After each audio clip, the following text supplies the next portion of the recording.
Come forward as a representative you have placed on these lands.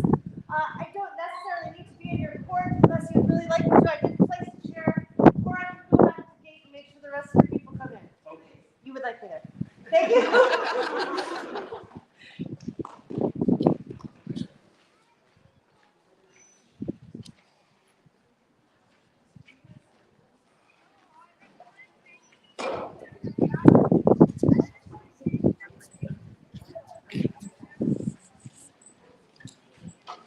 Hi! Thank you guys all for being here on this morning. It's so great to see so many faces and so many people up here. We're really looking forward to this. It's going to be a lot of fun. And I appreciate all of you here. And I really appreciate the group putting on the event and all the work they've done to make this happen.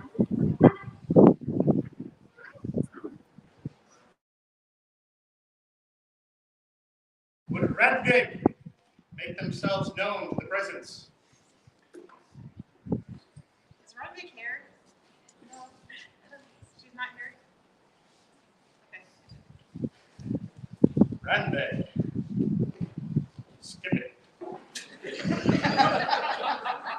Skogie, make yourself known to the Black Lions. Skogie.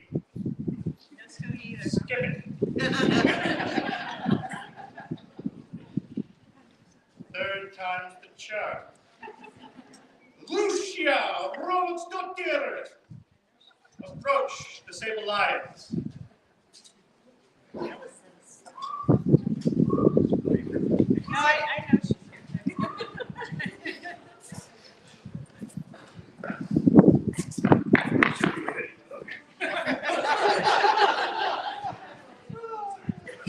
So you serve always with a smile, and you always do things when I'm asked. And we just really wanted to recognize you for your faithful and consistent service during the pandemic and still. Proclaim unto all peoples that we, Sven and Rifkin, Rexel Regina, Antir, have noted the dedication, works, and loyalty of our subject, Lucia Romansdottir. Lucia Romansdottir is even better, and we'll be giving them an award today. They have greatly enriched our realm, and in gratitude we thus award them entrance into the right noble order of the Boot this song.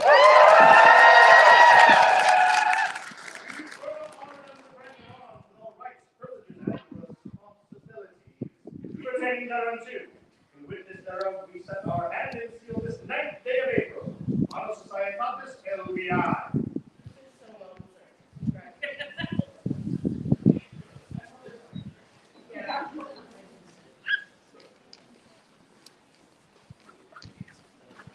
Three cheers for the newest recipient of the Gupta song. Hip, hip.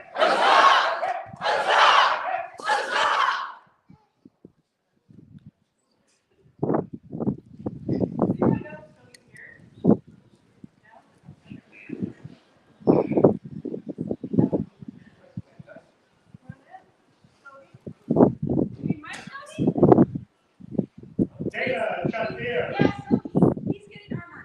Okay. I want some to be going out. Yeah, but if you want to tell him that he is wanting to report, that would be really cool. Sure. Again, Dana, Chef Bear, please approach the room. He's in the AAS bench. Thank you.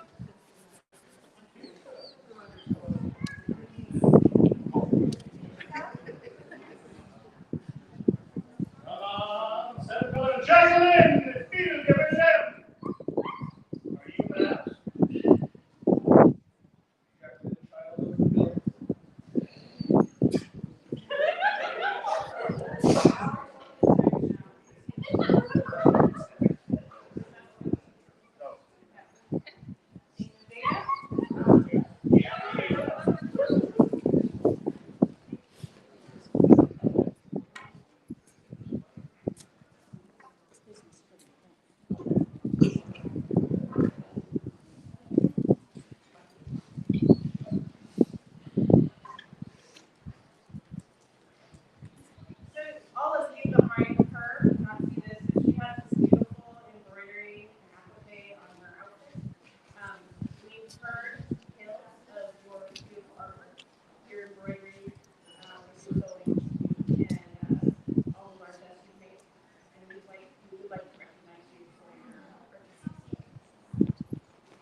the foundation of a kingdom that rests upon the creation of her subjects. A world without the arts and sciences would be a drab and colorless place. Yes, that is perfect. Scritchy stands amongst our populace for the superb works thus brightening our realm, and therefore who feeds Sven and Rifkin, king and queen on tier, and admit them to the right noble order of the Jean de Leon, the second line!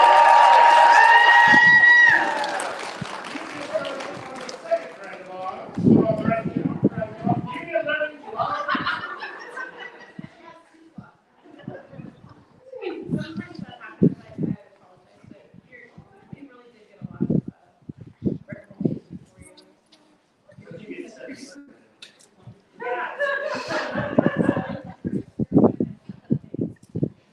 In witness thereof, we set our hand and seal this 9th day of April, Honor Society, Conference 56. 3 cheers for the most recent recipient of the Jean de Leon. Hip, hip. Huzzah! Hip, hip. Huzzah! Hip, hip. Huzzah!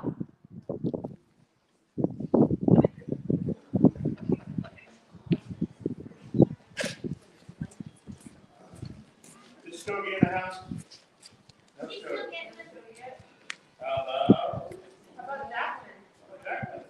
I know she's gonna be here. No? All right then. The gods have come together as wind blows across the land to summon Lenara Bruscas to this port.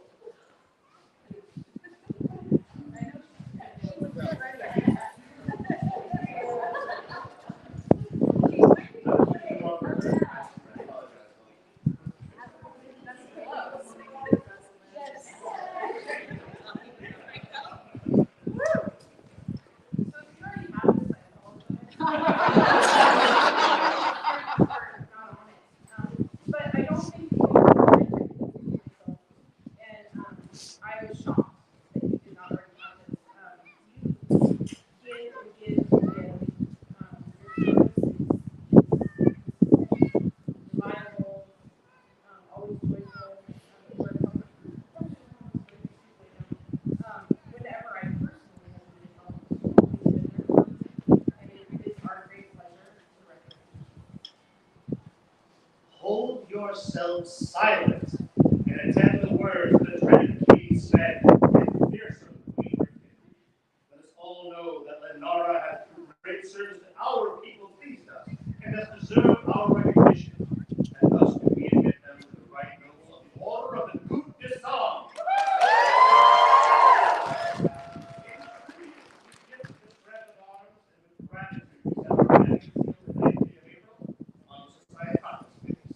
That beautiful card is being excited for Sarah.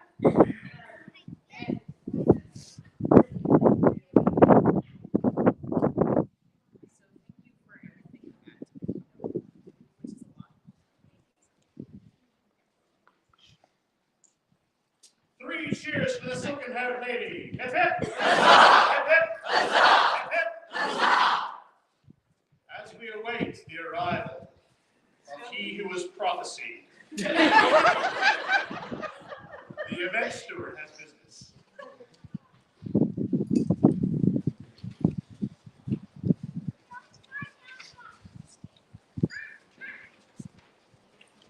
good morning, everyone. Good morning.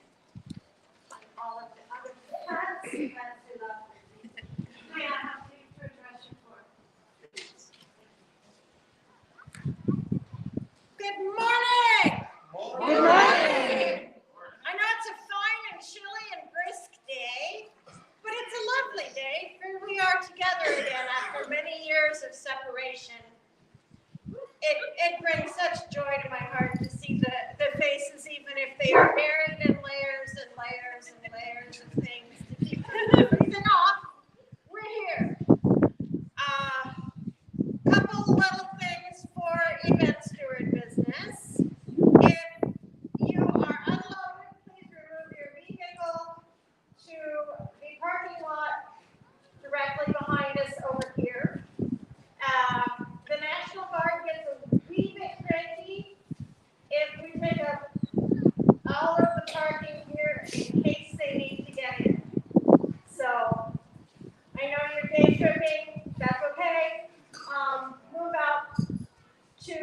the front parking lot if you're just day tripping.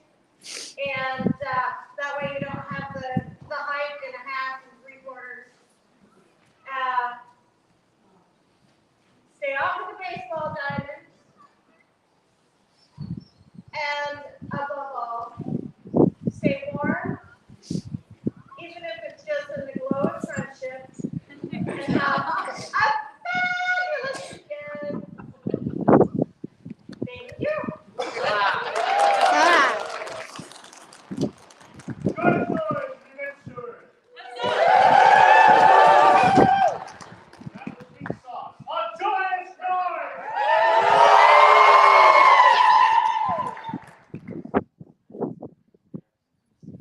For a second.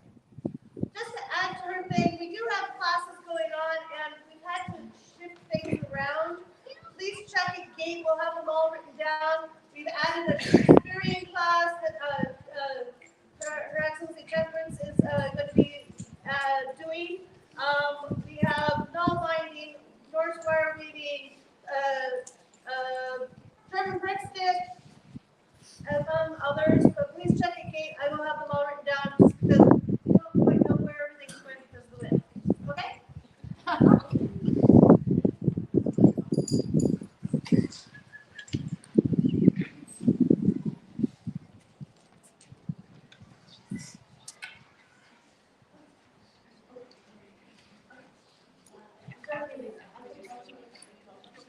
As you go about your days today, you see other people cold or hungry. Remind them that they're from Ontier. And give them blankets, shelter, and food.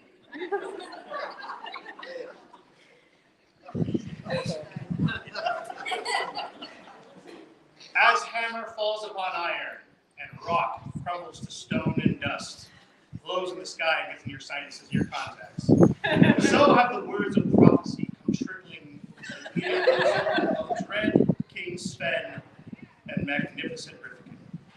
Skokie, you best be here.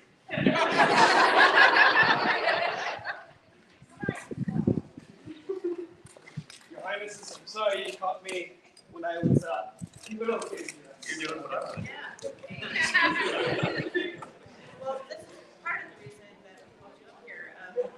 We've heard that you have stepped up into the chaplain role and that you've been a fixture in the armored combat community of your area, and that you've been instrumental in a lot of these breaks and other kinds of things for Flint. And we would like to recognize your contributions to your local group and the kingdom, and just say we're really, really happy. Let it be known that we, beautiful Sven and fearsome Rifkin, have observed the good works and labors of the subjects of our kingdom of Ontier. Courtesy, loyalty, diligence. These are the hallmarks of our subject Skokie, and so noting this, do we bestow unto them an award of arms. Suitable and unique heraldry, so that their mark may join the other nobles of Ontier. In witness thereof, we have set our hand in steel this 9th day of April, Auto Societatis 56. Thank you so much for being such a great part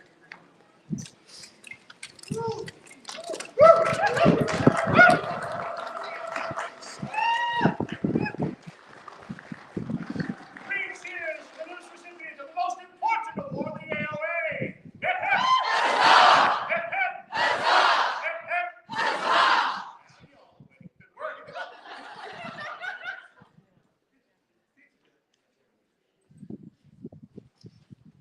Yeah, is there a representative for, well, actually, but what about Jacqueline? Do we know who could be Jacqueline, daughter of Bill. Let's wait for her for that.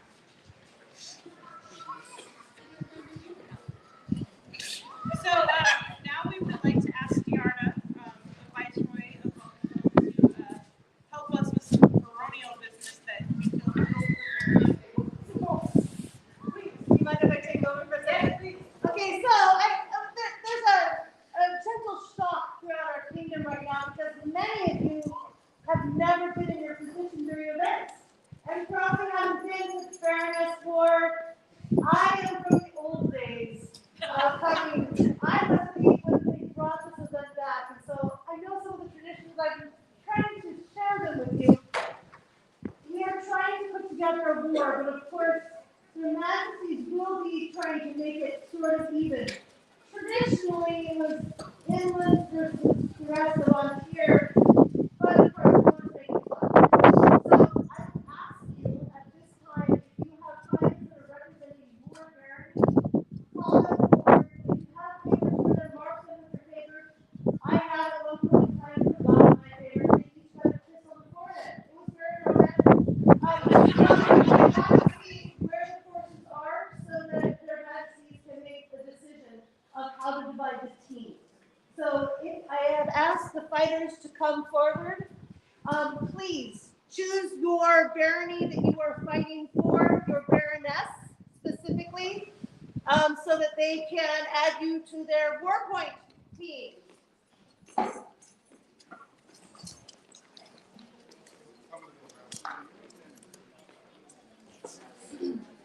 You're fighting for a baroness. Find your baroness. Both of them will be going for Her Majesty, I believe. Oh, yes.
I'm not fighting the grandson like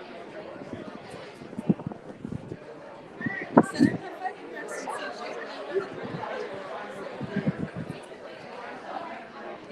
acceptable behavior.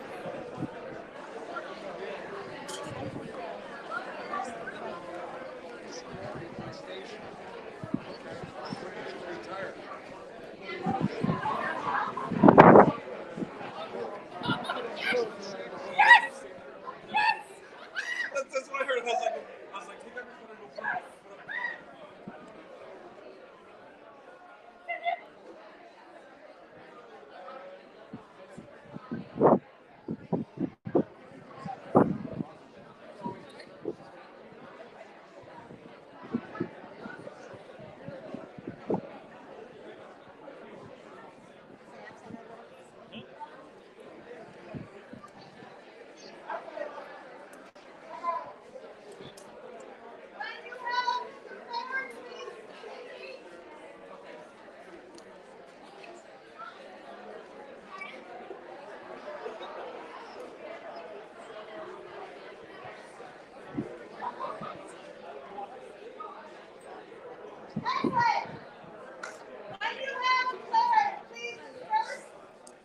Please remember, there is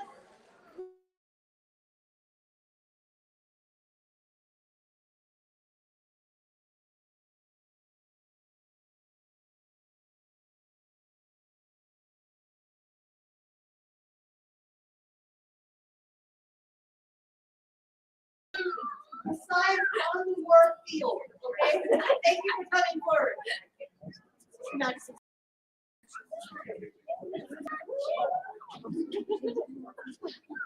To echo the grace and the glory, the beauty of those words, I echo. Once we're done here, get your kit on. If you can't play, get your kit on, get on the field. We can't divide the team, take a skin on, get on the field, and then we divide the team. So, with that said,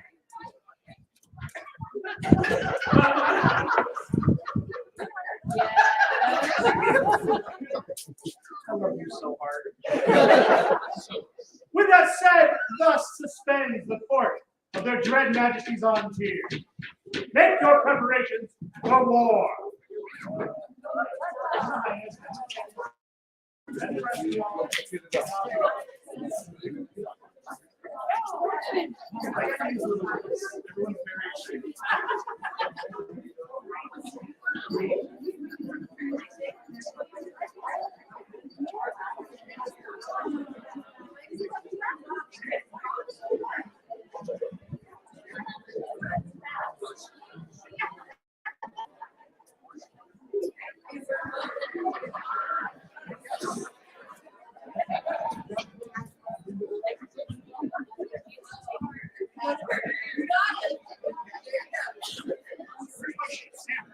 Nice.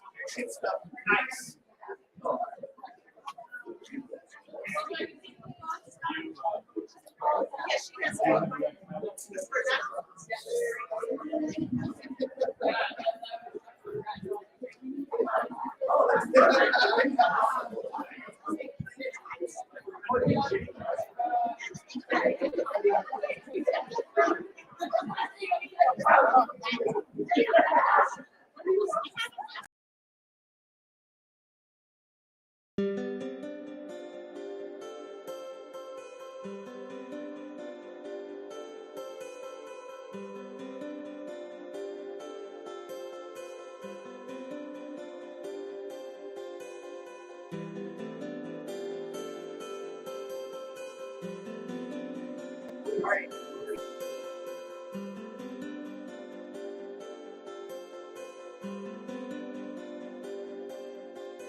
Hello, everybody. Welcome to Baroness War.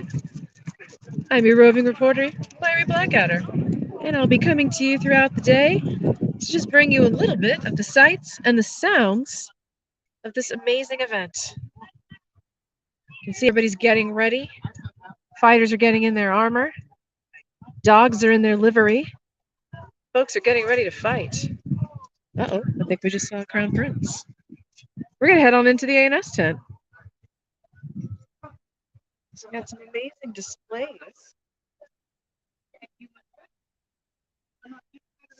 So we've got voting here with different A&S competitions. Is this the Dirty Dozen Largesse contest? Work better. Populous, folks. Thank you. Here, flying. Flying this.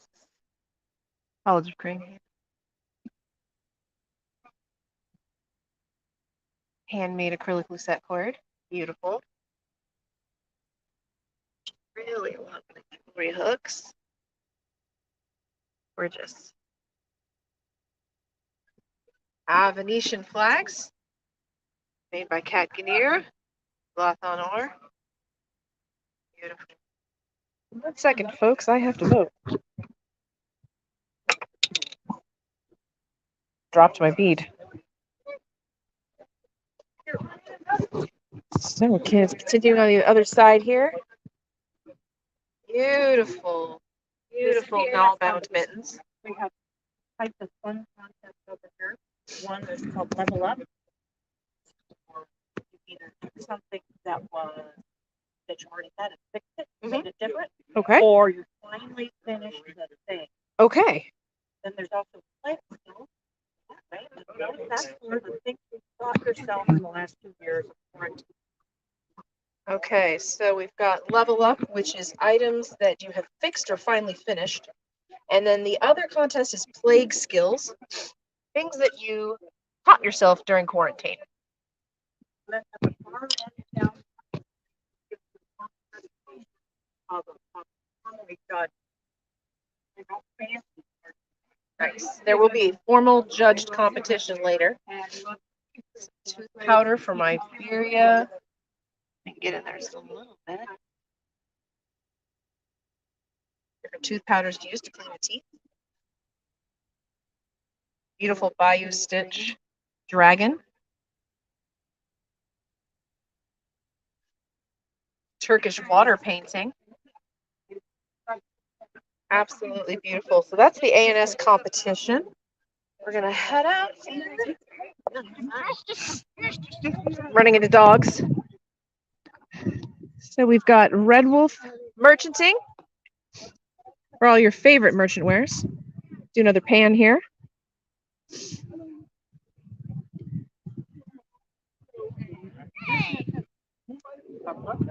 Let's go over and check out who's on the warfield. Take a little walk with me.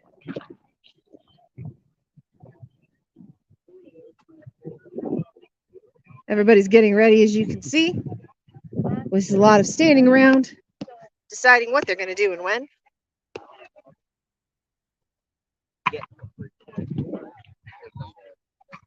It's turning out to be a beautiful day.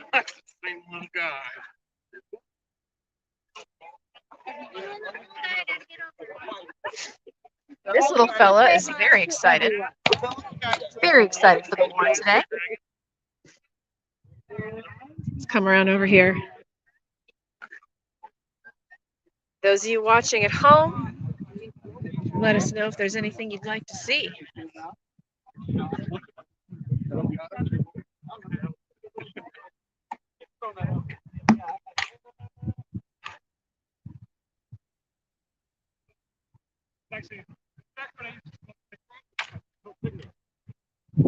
So everyone is still setting up.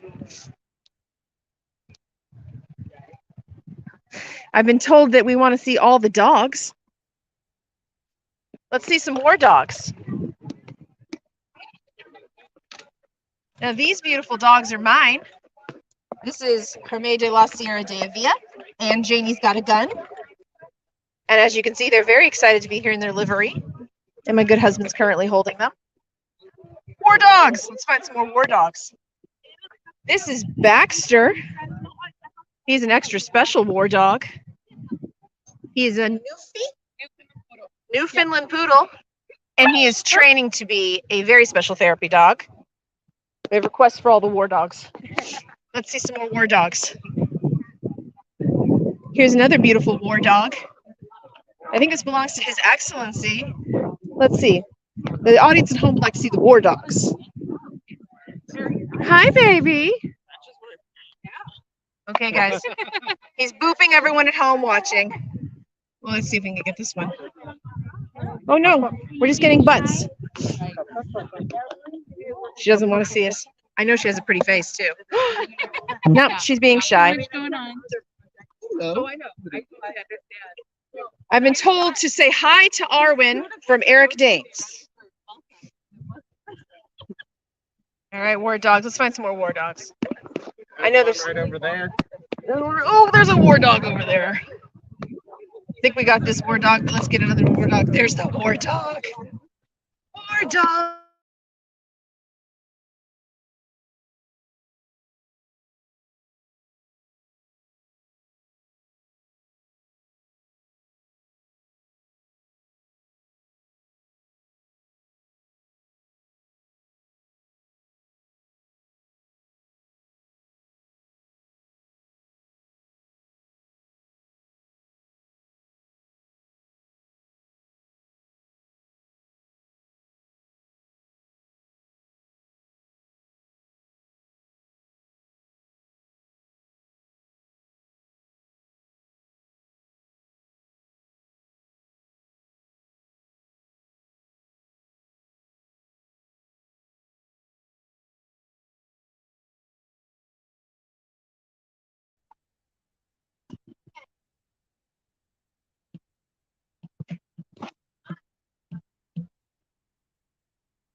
Hi, everybody. Lost me for a minute. We're just taking a little stroll of the camp. Can we get your war dog for the live stream for everyone watching at home? Paladin. This is Paladin, everybody. Hi. Oh, baby rolled a 20 on shyness. Hi, Paladin. Yeah. Hi. He wants his food. That's okay. That's a good thing. I had to feed my dogs hamburgers. Oh, there was a war puppy over here, and I think we lost him. Everybody's just seems to be having a good time. Getting set up. Let's see if we can find somebody to talk to. Let's find someone to talk to.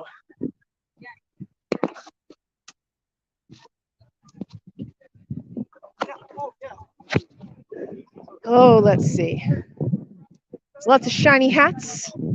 Lots of people in armor.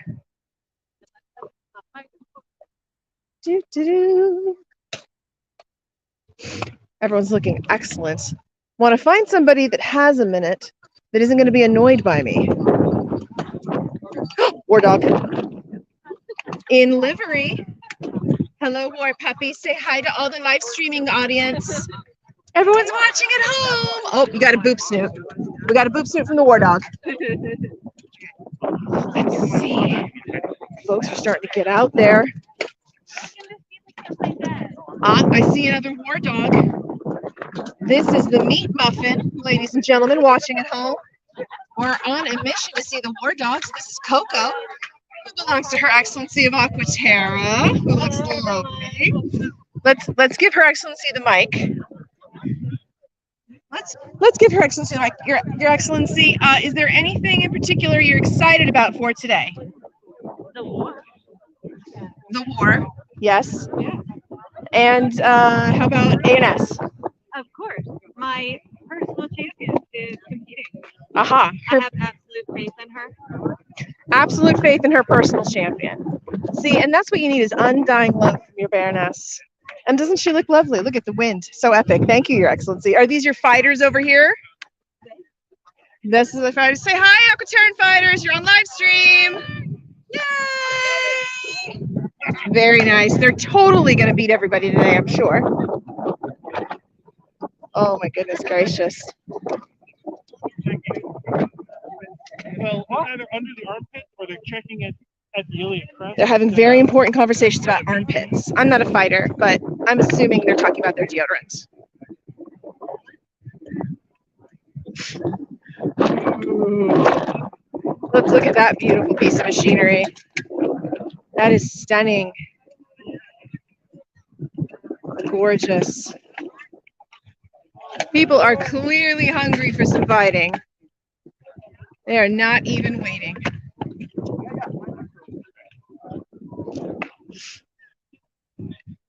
We got the banners, we got the pageantry, we've got their excellencies of Wywood. We're streaming live for everyone who can't make it today, your excellencies. Hello, Volunteer. We're so excited to see you, even if you can't be with us. And we hope you have a fabulous time this weekend wherever you are. Yes, that's a lovely sentiment. And does His Excellency share that, or does he like everyone to stay away so that they miss him more? Yes, That's right. I thought so. He wants you all to miss him. Looking lovely. Is this your tent? This is actually a member of our populace brought this. We're very grateful to them for that. How nice. So a member of the populace brought this for their excellencies to use, and it looks nice and large and good to hide from the freezing cold wind that we have right now. Their excellencies are chilly. It is brisk and chilly today. It is brisk and chilly, your excellency. Thank you so much for talking with us. Everyone misses you in Wywood. We love you, Montier. They love you, Montier. You hear that? Love from their excellencies of Wywood. Ooh, let's go see some fighters over here. Oh, wait, I see another excellency and another war dog. This is Emrys, the war dog of Blathanor. Hello, Emrys. And you were given a boop snoot from Emrys. Hold on, folks. I think I had to clean that off for a second. Let's go see Her Excellency of Blathanor. Ooh, I'm wondering if this is. I think I got too much Emrys snoot on here. Hold on. Is that clear? I'm not sure if it's because it's dark in here, guys, or because of the Emrys snoot. I'm gonna try to clean it again. Still fuzzy. I wonder if I come out here if it makes it better. Uh-oh, I think I have too much dog snoot on here. Hold on.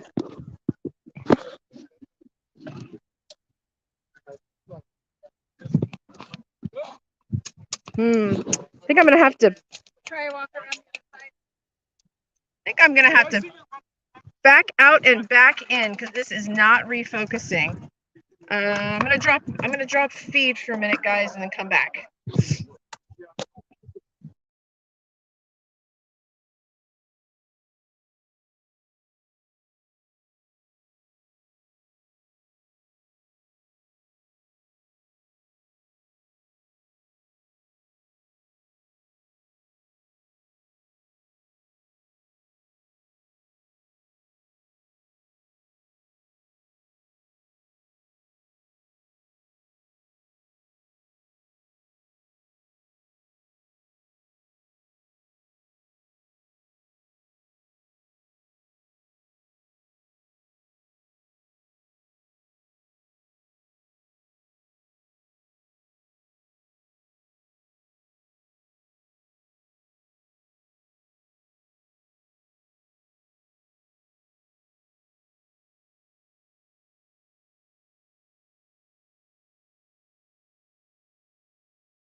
Thank you, Zoe.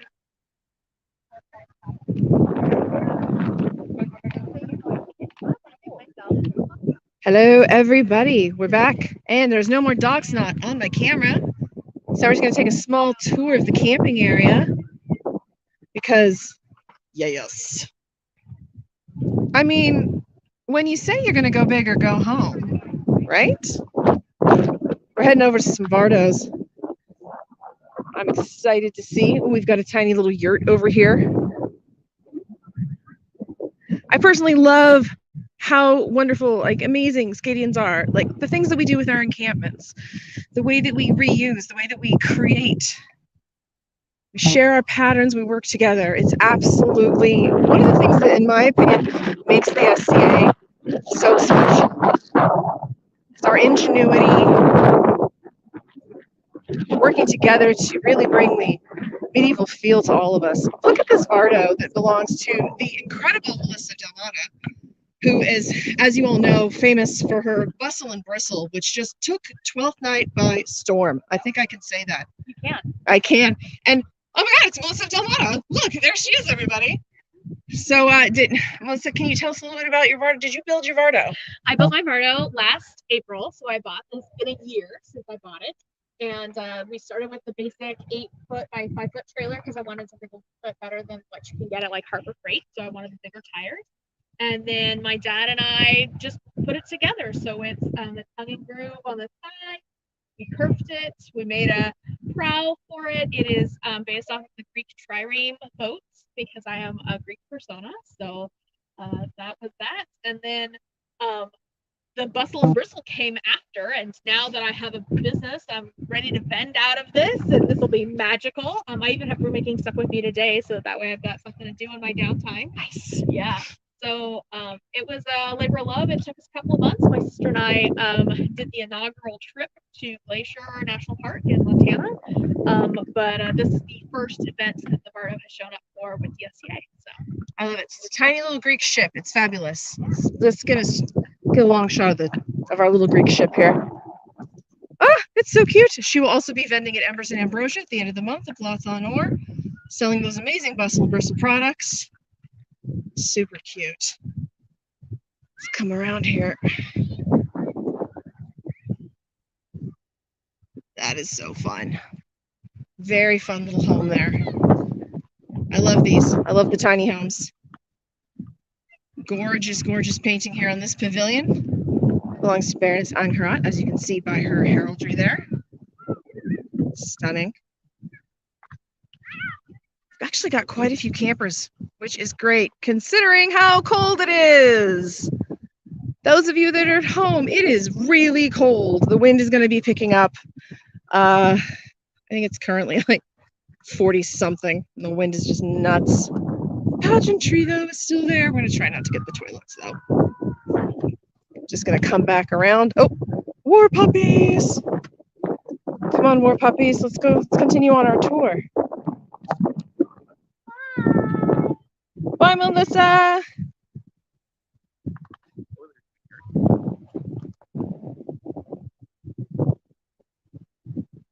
Oh, sorry, folks. Love the yurt. Let's keep going this way.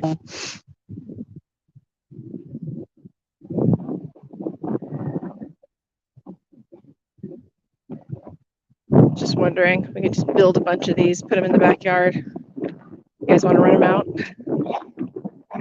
The Scadian dream, I think we all share. Buy a bunch of land, build a bunch of cabins, have a bunch of wars on our property. All right, headed back. People are starting to continue to stream, to filter in, I should say. We're streaming, they're filtering. We've got gate over here. Really beautiful sight. A lot of folks here today. Oh. It's pickup fights, maybe? I think when the fighting really gets started, we're going to be switching over to a special war camera with a person who knows more about fighting than I do and can actually give you a little more information about what they're doing. There's quite a few people out there right now. Her Majesty. We're not going to bother Her Majesty right now. We're just going to get a nice shot of her. Because I know the fighters like to be in the zone. Let's just show how cool she is. And we'll pretend that, you know, we're not in total awe of her whenever we see her because she's so amazing.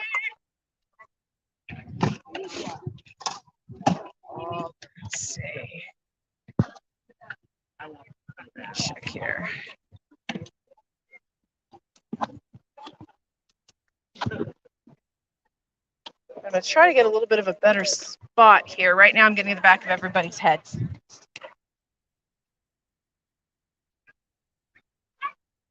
Oops. Aha. Future of the SCA.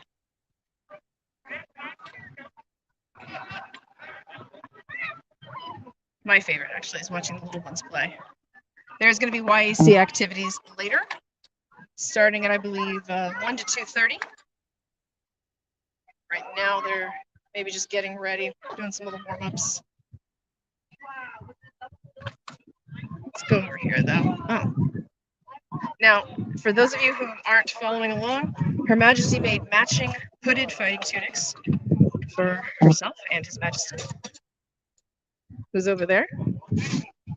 Armoring up, looking amazing.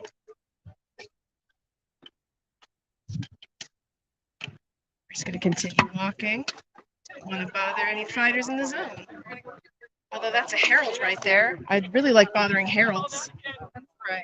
I'm only a stunt herald. I'm not a herald in real life. Say that to everybody at home? I'm a stunt herald. I'm not a real herald in real life. They have to leave. Stunt herald. Okay. Stunt herald. Gotcha. Actual herald has to know stuff things. Actual herald has to know stuff, things, names, heraldry.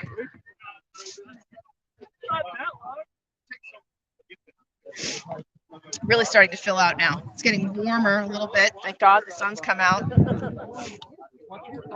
The fighters have chosen their sides at the end of court. They chose their Baroness and were given their favors to mark who they're fighting for.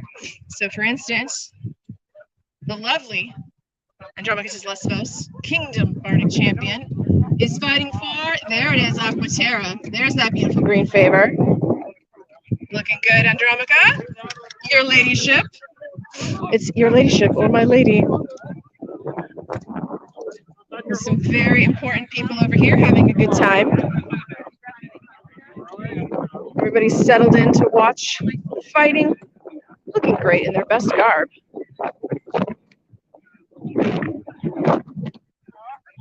It's another fighter for Aquaterra.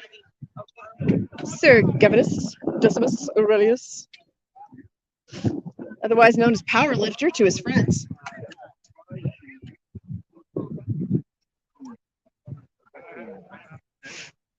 Let's go see Blathon Ore fighters. Your Excellency giving them words of wisdom, no doubt. Telling them to fight well, to fight honorable. Now, Blathon Ore has some of the, let's face it, some of the biggest fighters. That one right there in the yellow is the murder giant, Agmander.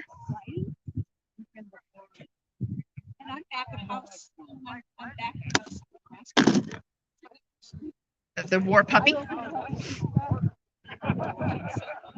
His Majesty's coming out onto the field now.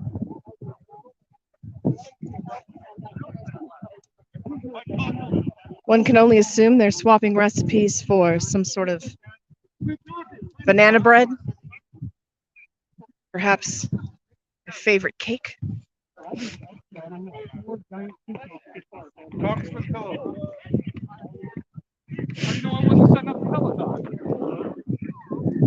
And they've got all the different fighting areas, the different baronies all set up here to watch and support. There's Waste Keep. Know your heraldry, kids. See the wasting tree and the little keep? Waste Keep.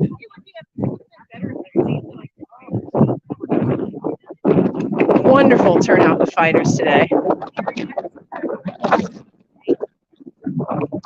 Baronies are represented. Everyone looks pretty much amazing. You gotta give it to the Romans. They got the pomp and the circumstance.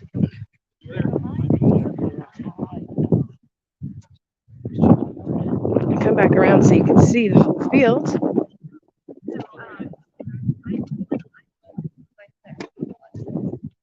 Gorgeous, gorgeous day for fighting.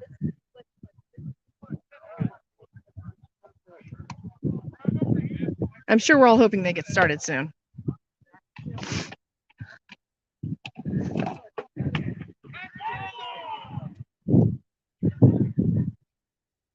Uh-oh, I hear yelling. Something's happening.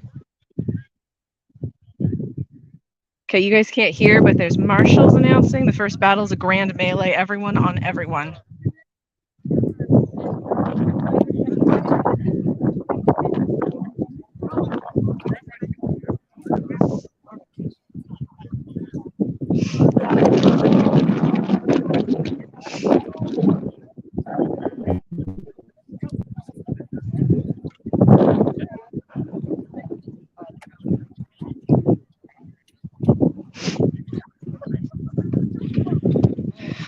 Now, the murder giant can only see by movement, like a T-Rex, so I'm in big trouble.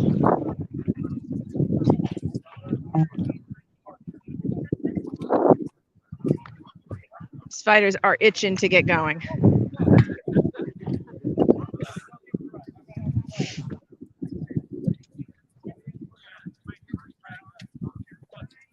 Everyone's standing around, but to be honest, I think they want to be hitting each other. That's why they get into the sport after all.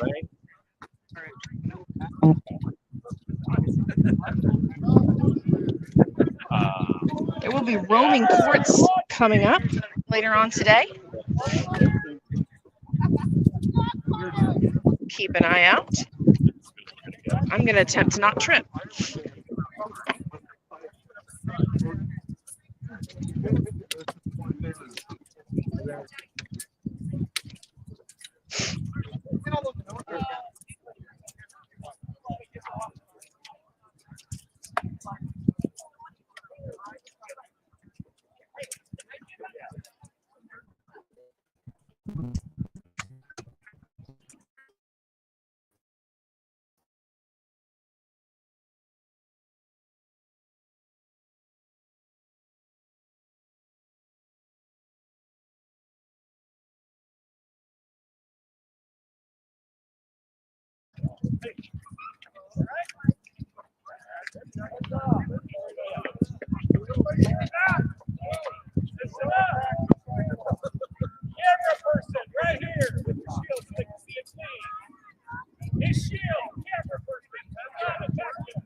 For the war fighting section of the stream.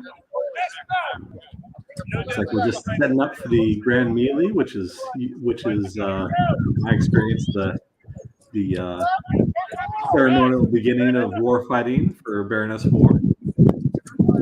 As the name implies, everyone kind of just spreads out, and it's all for one down to the last fighter.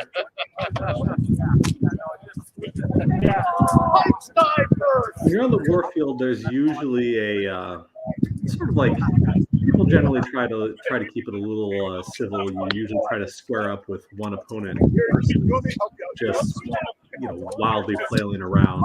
I was hearing the instructions, missed some of it. Go fighting that person to begin with. Are you ready? Oh, this is the exciting part. Everyone's looking at their neighbors. Ready? 3, 2, 1,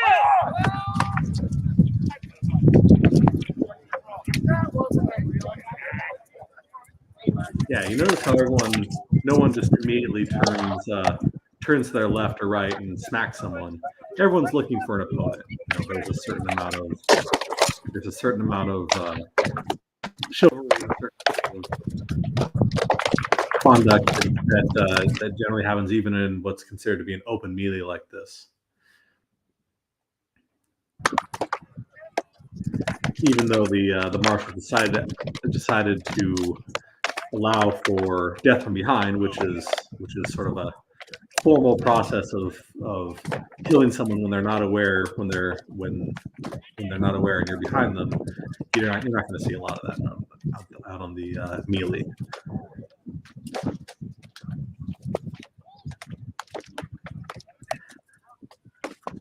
Numbers drop pretty fast.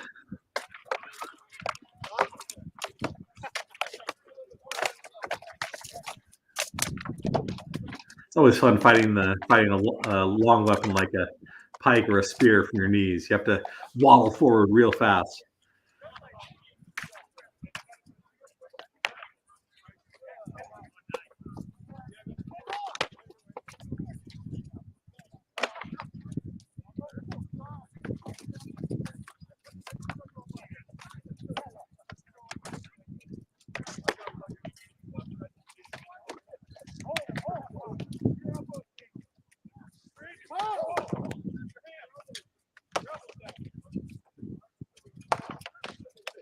Sounds like a hold got called there.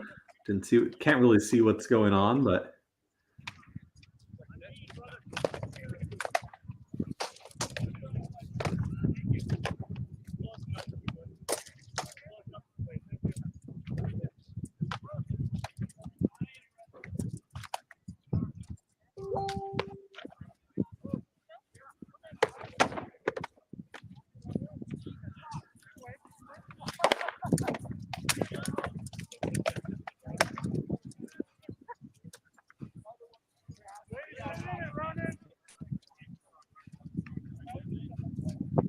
it looks like we're done there.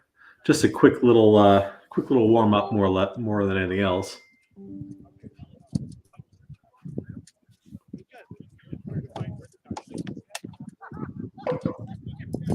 I've got to say, I really appreciated the puppies of the Warfield segment that we had previously there with Marie. That was important work there. Seeing the war dogs. Nobody's ankles will be safe.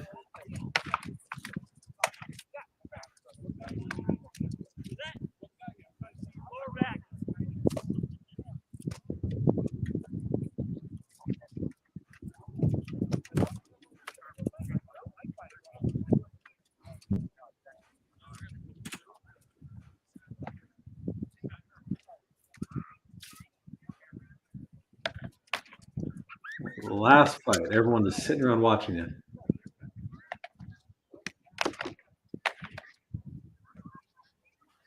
Can't really make out any heraldry. They're a little out of focus, but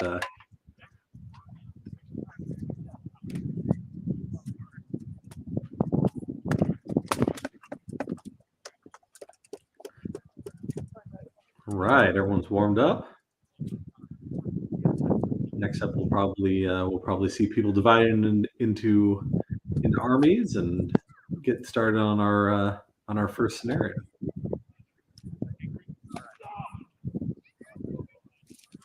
Oh, big death, big death.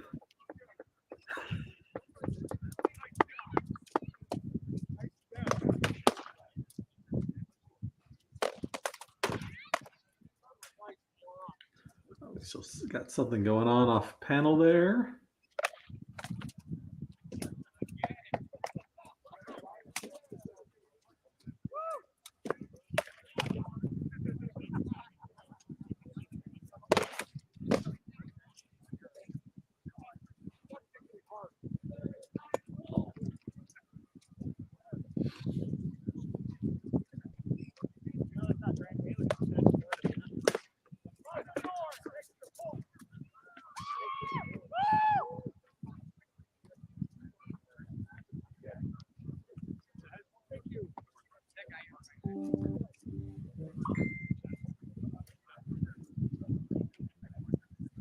All right, I think we're going to do our best to describe the scenarios that are coming up, even if we can't hear it. Let's listen for the herald here.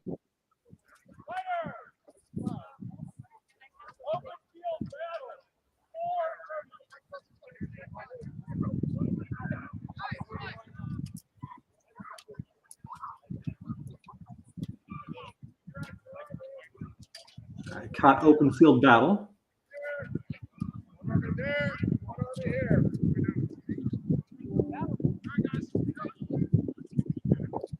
Ooh, a 4 army battle. That'll be fun.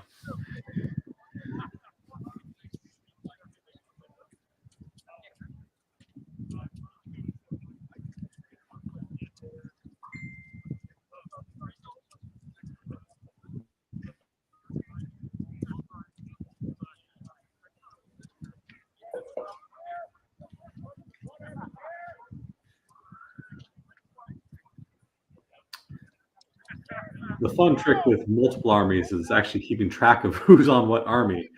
You want to having the favors of the advantages handed out will be helpful, but when you're writing the press, sometimes it's a little bit difficult to keep track of who you're hitting.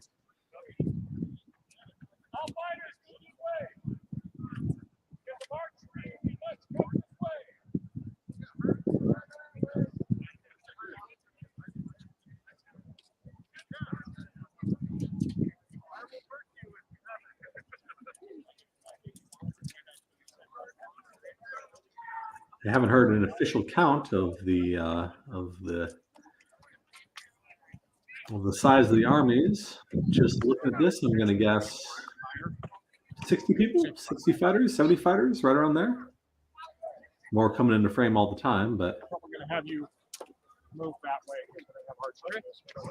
Checking the eyes out. Certainly, your glasses are probably good enough for that. They should be. They're impact rated, but yeah, I would rather not have them.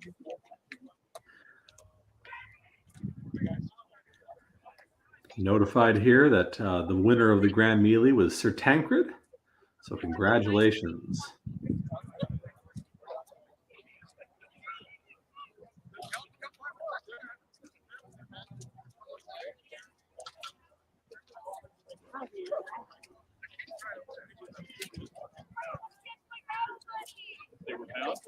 No, more like arrows bottom. Oh, for me? I have glasses. You got center.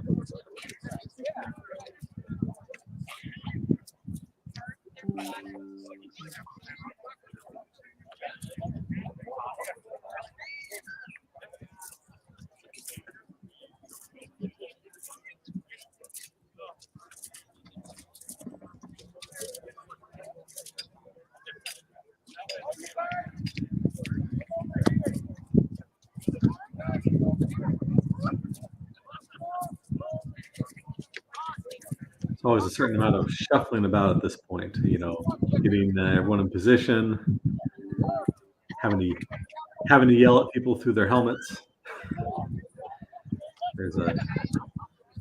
You have to have a certain volume to you to get through the fighters sometimes, especially when it's really windy.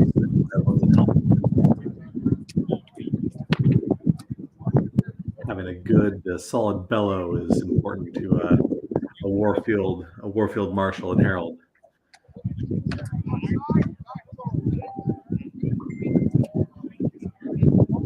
I've got a request here. Some people may not be clear on how war points work. So the winner of the Grand Melee, in addition to just the bragging rights, actually wins a war point for their chosen barony. And overall, war points can be tabulated from a lot of different things. Certainly, victories in particular scenarios, meeting specific requirements. But war points also come from a lot of different things that are generally set by the event.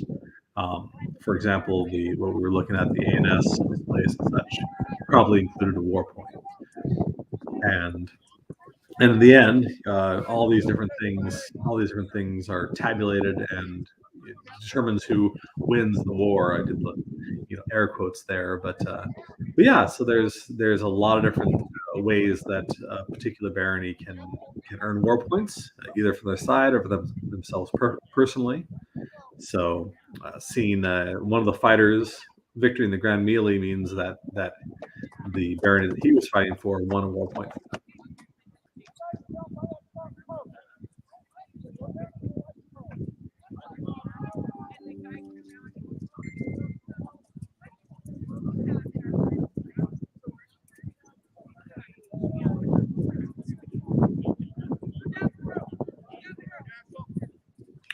I'm actually not familiar with a 4-army battle, so this will be interesting to see how it plays out as far as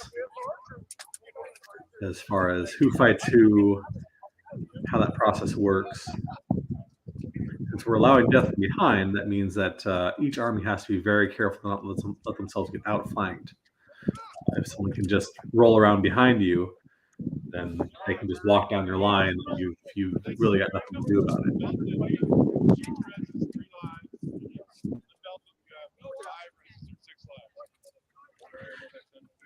So it sounds like they're allowing a limited resurrection. So when you're fighting in a war, there are generally two ways to handle death. Usually, most scenarios are unlimited res. If you die, there's generally a stake or a pole or a tree that you have to kind of walk back, touch, and go back into the war field. It takes you out of the fighting for a little while, and gives an advantage to your opponent, but you get to keep fighting. Sounds like here we're on limited reses. I heard 5 or 6, I think, maybe 5 deaths. There we are. So four lives for belted, 6 lives for unbelted, which is going to weigh a little bit. So it'll weigh a little bit of a handicap on belted fighters, making them have to be a little more reserved. When we talk about belted fighters, we're talking about more experienced fighters, people who are knights, people who are squires. Those are considered to be belted fighters. Squires are people that are training under a particular knight, and that's usually a good way to deter. The simple way to determine that someone has been fighting for a longer time is they usually have some form of belt. So unbelted fighters tend to be less experienced, so there's less. We can give them a little bit of an advantage in terms of the number of lives lost.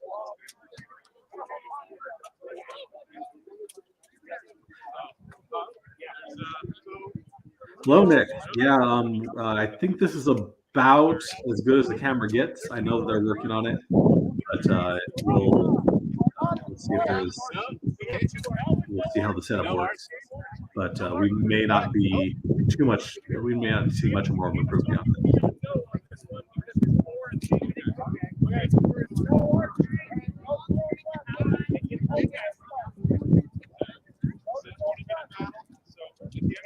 Our technical director says that it's probably a bandwidth issue. We just don't have the infrastructure on site to provide a really high quality stream. So we're going to have to kind of content ourselves with these blurry blobs that we know and love.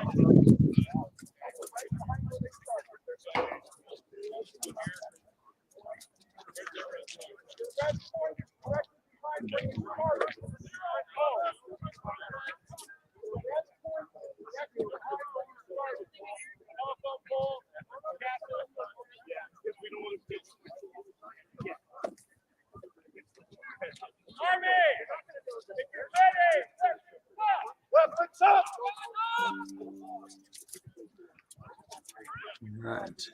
Weapons up. That means everyone's kind of locking in, making sure that everyone's paying attention. For this fight, no ranged weapons, which means that everyone's just straight up melee fighting.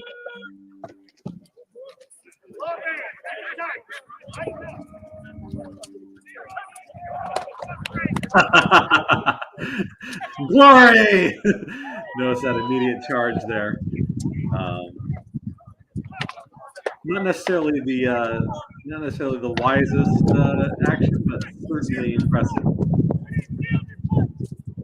Well, looks like we're not going to get a really good angle on this one.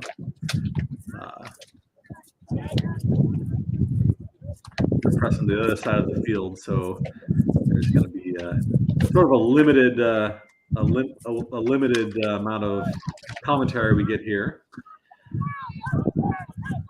So from what I can see, I'm not seeing that the armies side by side were necessarily worrying too much about being shoulder to shoulder with another army. So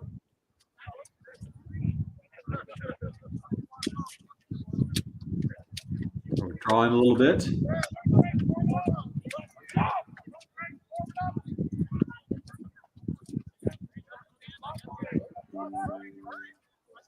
All right.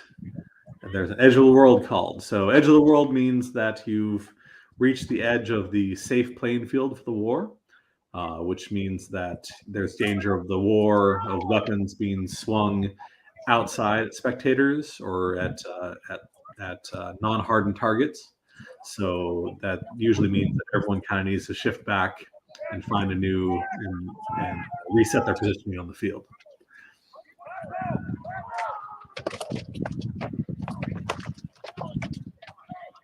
So looks like we've got one group in reserve here.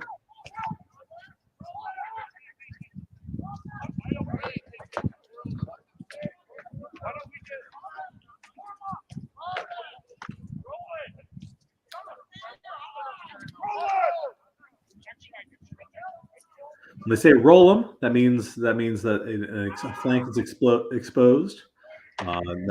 That's a call for the unit to sort of fold in around the flank, which is a very advantageous position for a fighting unit to be in.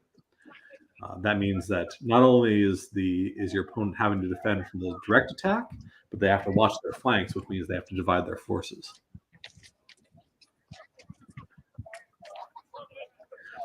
We will have additional footage that cannot be streamed, but will be posted later.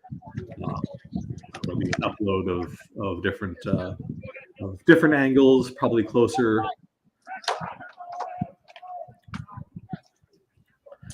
So keep an eye on the space, and we'll definitely have more stuff for everyone to see.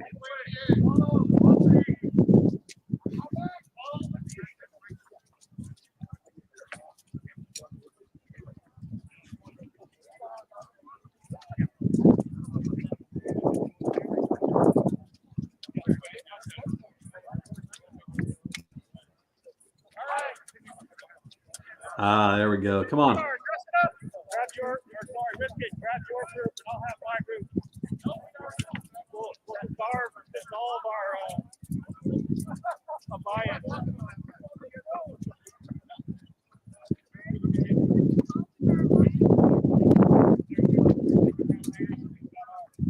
All right, let's go. We're done. Okay, we're on the world.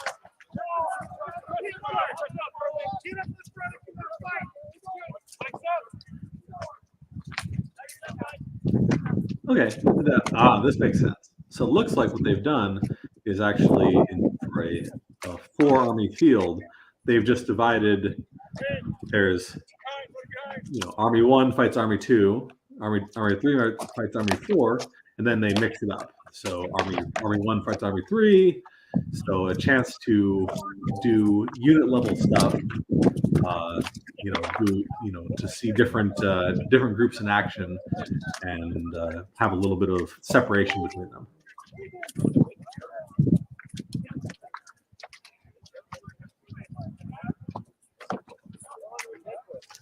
Looks like some people coming off the field having met their deaths. You can see probably just off the screen on the right hand side there. That's probably the respawn point.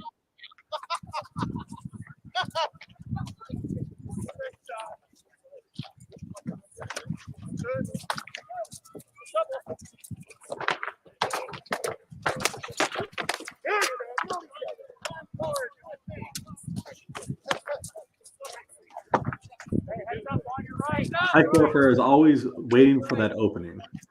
You know, it's difficult to close in past the pipeline. They've got a 9-foot reach, so that gives them a lot of time to stop a charge. But if you see an opening, if someone important on the line, if someone dies, takes a lucky shot somewhere, that usually provides some sort of opportunity. Uh-oh, here we go. Trying to roll the edge, moving around the side. Notice how their line sort of collapsed as that fast moving unit went off around the left hand side. That's a tactic right there. That means that if you have a superior force still squared up on the main line, if you've got the people to send around the side there, the defending army has to commit at least part of their forces to that. And if your plan is to move and they didn't have that plan, that can create disarray in their line.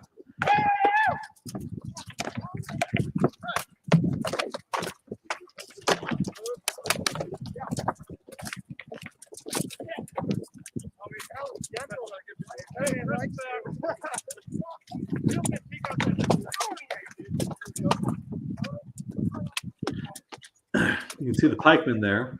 They generally want to pair up with somebody. Pike doesn't have a lot of defenses once someone's in close. You have some options, but none of them are very good. So ideally, you always want a shieldman right there with you. See there, right on the end there. Look how he stands basically right behind that shieldman. Shieldman is there primarily to block other pike shots and to provide as a deterrence for people from closing on the pikemen. Right. A good shield line fighter almost never throws a shot until he has a really good option.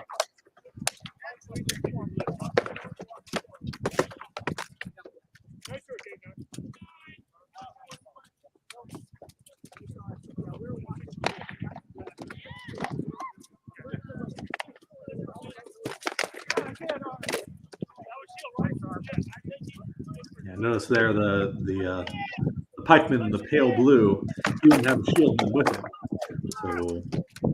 So without that, the fighters on the right hand side were able to close rapidly on him, and he didn't have a lot of options there.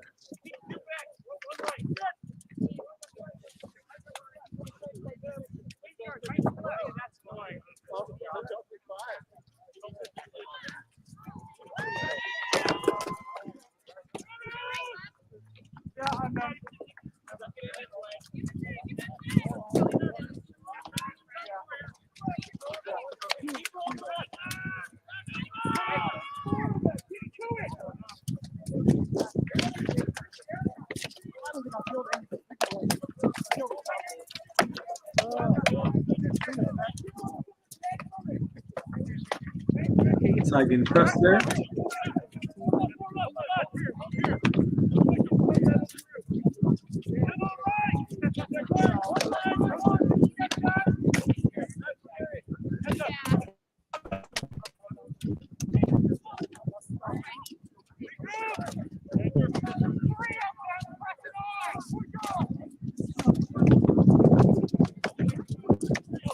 One of the big challenges on any battlefield is communication.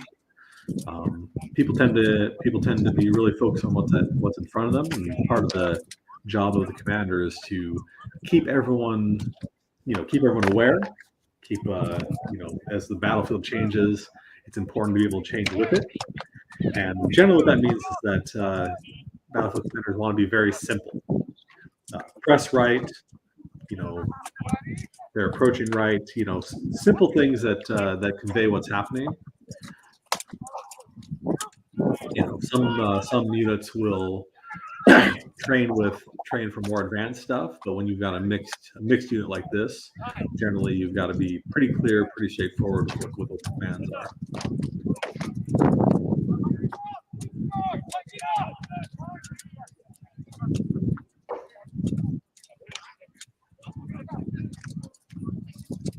Trying to listen into the battlefield commands there.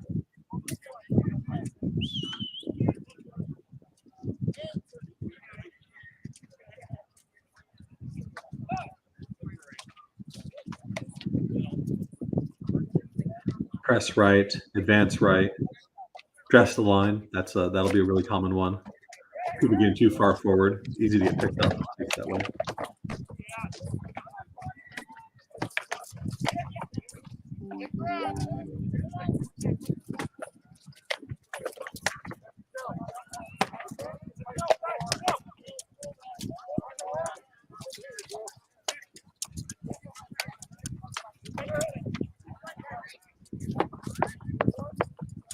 Restriction 3 lives for belted fighters. It sounds like in this context, belted they're just including knights as belted versus squires who have belts, but not the same, not the belted in this sense. So we're kind of coming down to it. Most people, all their lives are exhausted, so the line is getting pretty thin. Now it's just a delay in action. You're trying to figure out what kind of resources you have left. Do you have a lot of pikes? Do you have a lot of shields? What kind of formation is gonna work for you? Maybe down to about a dozen fighters now, almost individual one-on-one.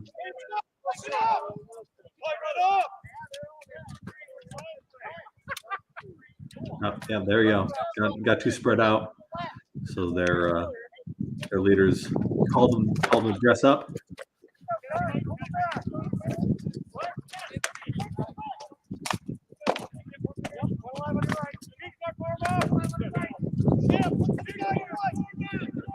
Form up, he says.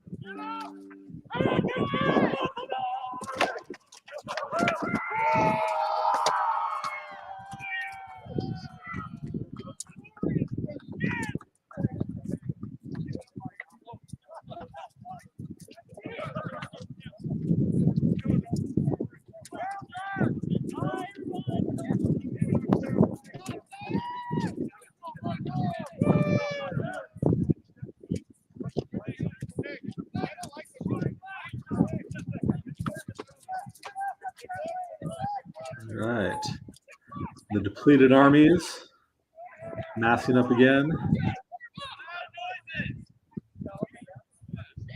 Like most of them are down to about half strength now.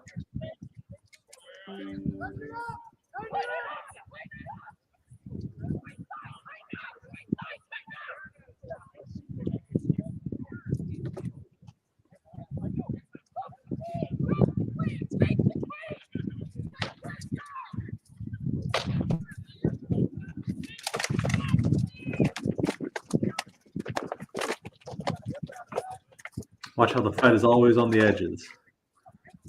Each army will spread itself out to match the other one. That's the one that can roll the edges has got a lot of advantage there. If you can take the battle from one side to 3 sides against your opponent, or even 2 sides, that's a huge advantage.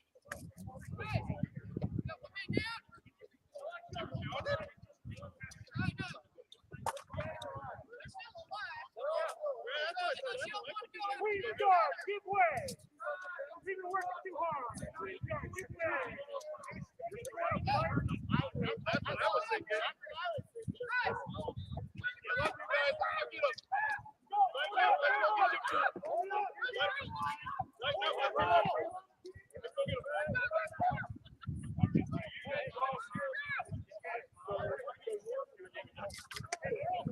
They discovered a new opponent.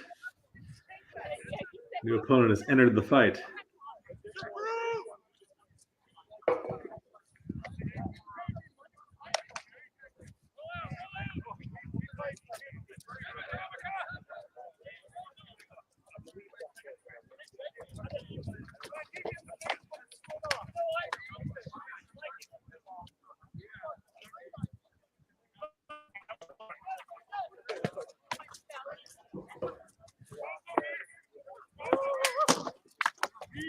Sorry, a little bit of a frame rate drop here.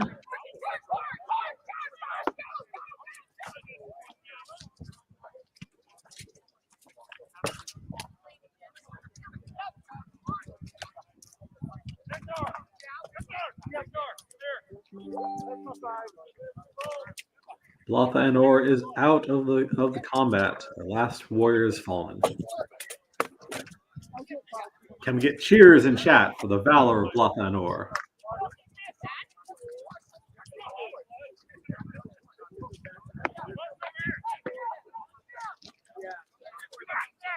Hip hip huzzah! Hip hip huzzah! Hip hip huzzah for BAO.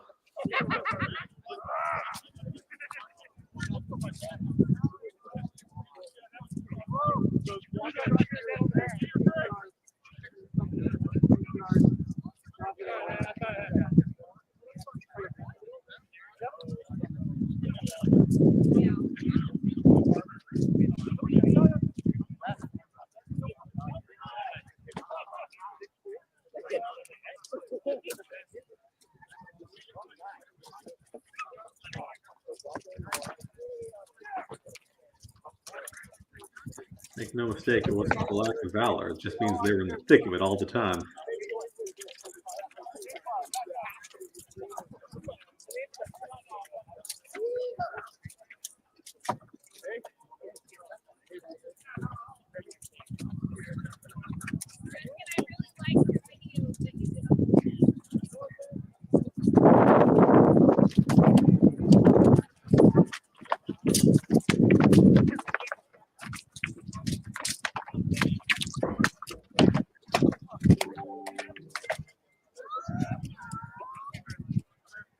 All right, looks like 3 factions remaining are Aquaterra and the guards of the king and the queen.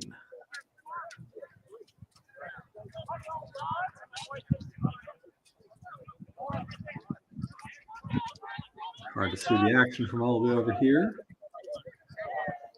You can see little knots of fighters.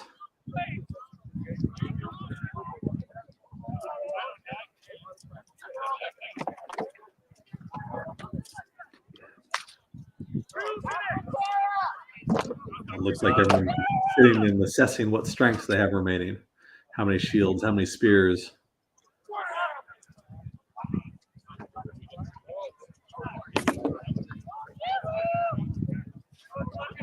What tactics are being available to them.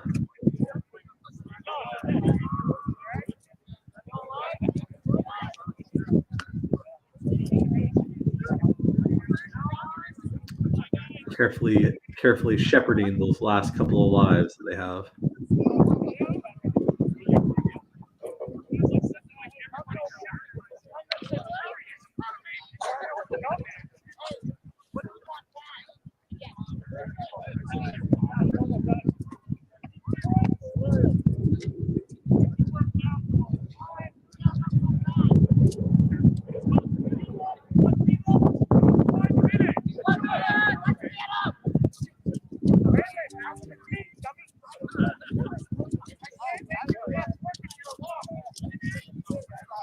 Queen has been slain. Long live the queen.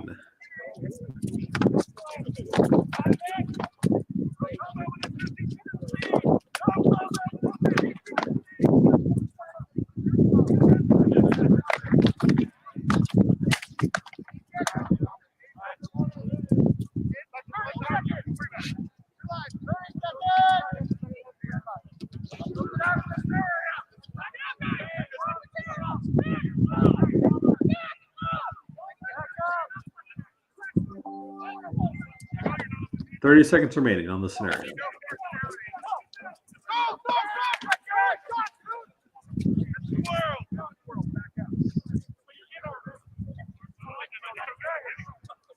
Yeah, way over there, but coming down to it.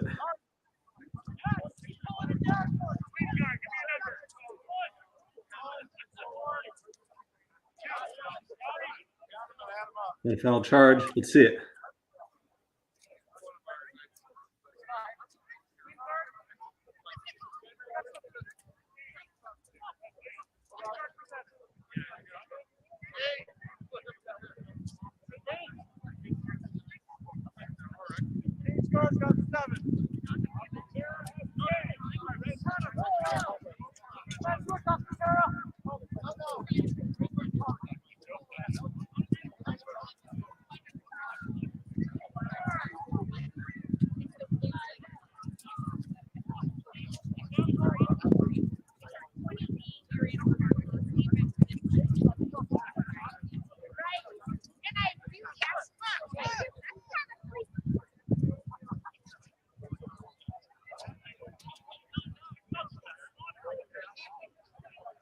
Looks like we're done with that scenario. I see a lot of fighters there, but I think everyone's just having an after action there.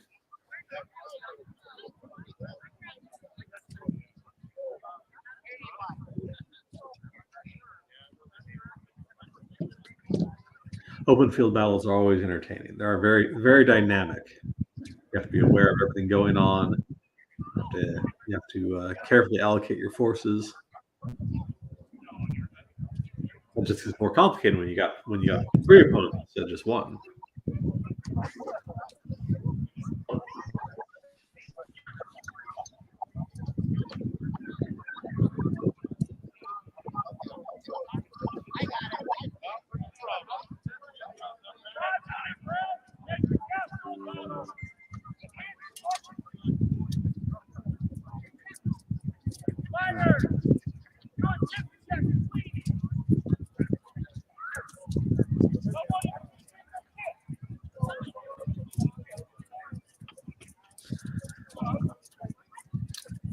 The audio is a little windy on this end, so listening for updates is on for our brave reporters on site.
We're into a little bit of downtime.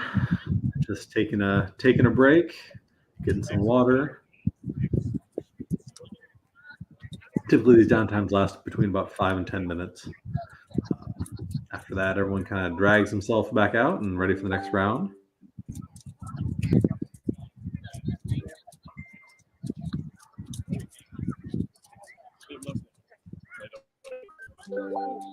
So in addition to what you've been doing here, they have somebody who's basically watching the video.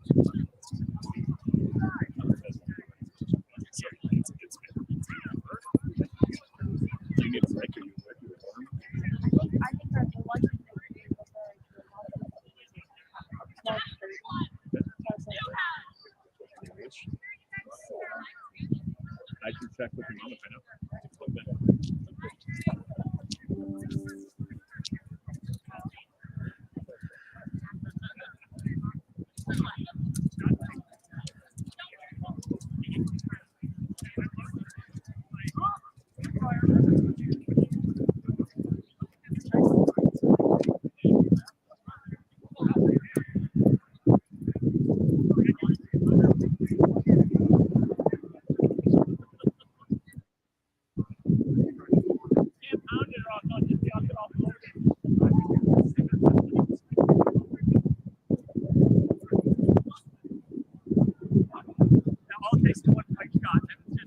Windy Central Washington.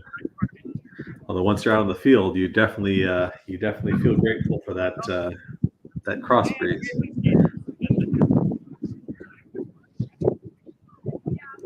be a little inconvenient for the archers, but we'll see how the archery scenarios play out.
Hats on. That's the call that the next scenario is about to start.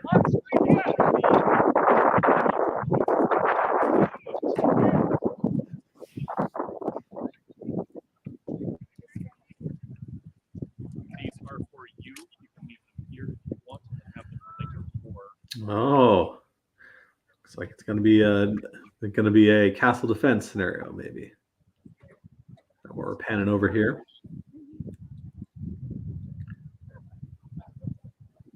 Yeah, now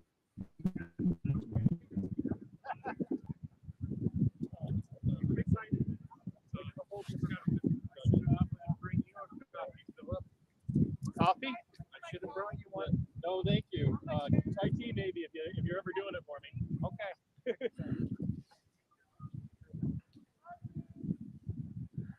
This will be good since the castle's a static formation. We can get a little bit better direct view on it.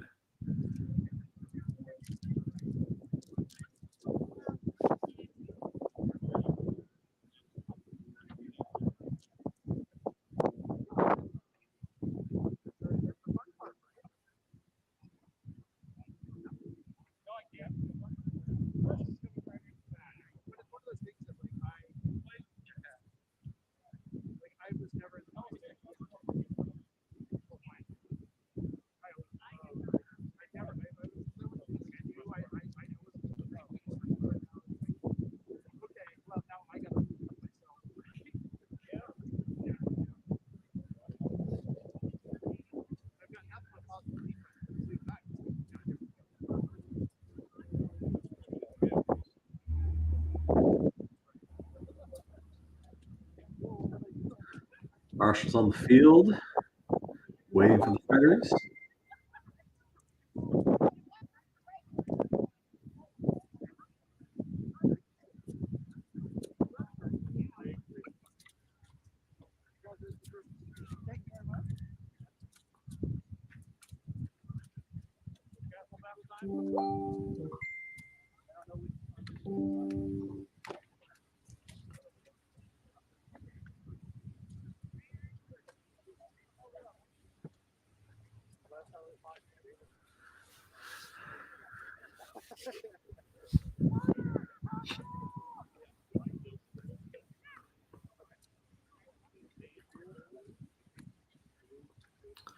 Hear those war martial pipes.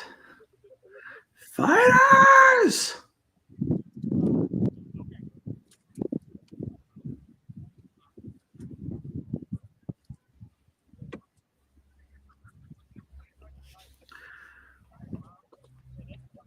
The war point breakdown showing there. We'll be updating that as we go through the scenarios and the groups secure more points.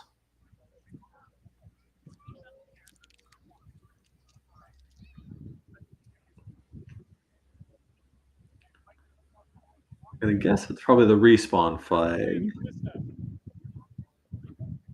don't want them pressing where they're going to get hit in the back of the head. Yeah, I can just put it kind of in line with the telephone pole here.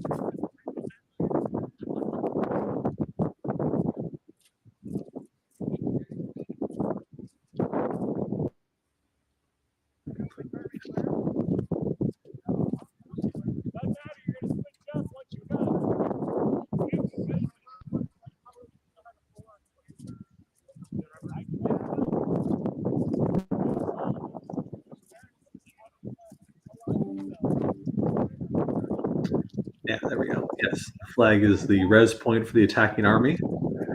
Res points are generally in siege scenarios like this. It's unlimited res, which means that if you take a hit, you're dead until you can go back, touch the flag, and then return to the line. So.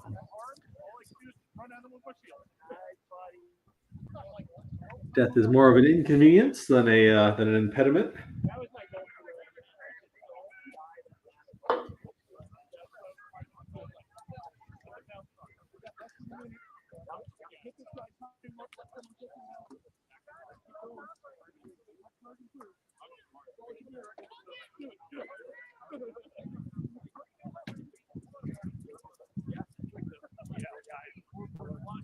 Now, in war scenario situations, castle defenses usually come down to how quickly the attacking army can take the castle.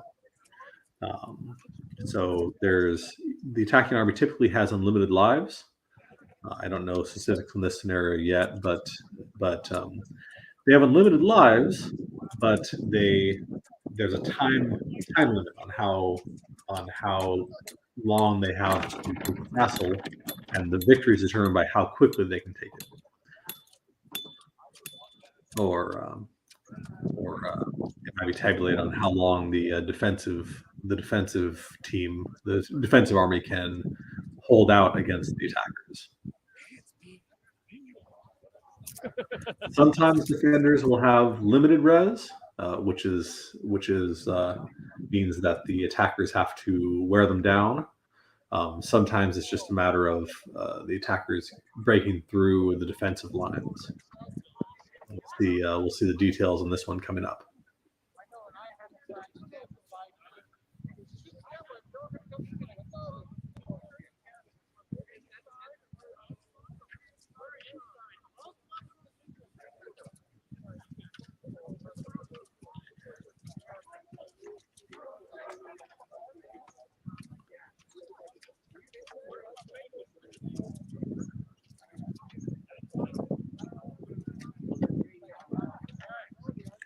Sometimes there's a little bit of adjusting, making sure that both sides have a fair amount of long weapons like pikes, have a reasonable number of shields.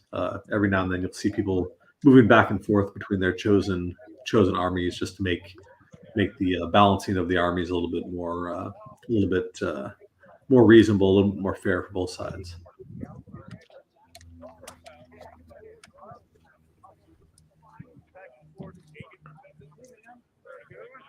So in the castle, on a castle siege, there's no running around the castle. The edge is the castle, the edge of the world. So you can't just move around the sides and attack that way. You have to go through the portcullis. So what we'll see is a lot of action along the walls on either side, because when you've controlled that point that's right next to the main portcullis, you can have long weapons that can help defend it instead of just waiting for someone to come through.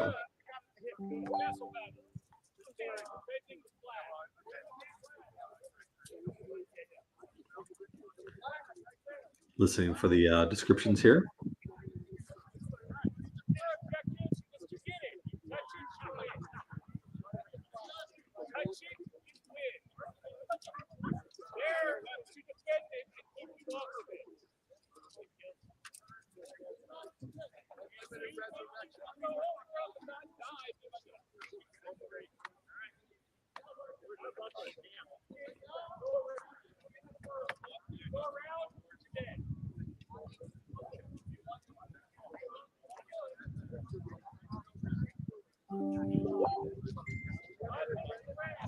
All right, so sounds like the defenders have a flag that they have to defend, and the object of the attacking team is to take that flag.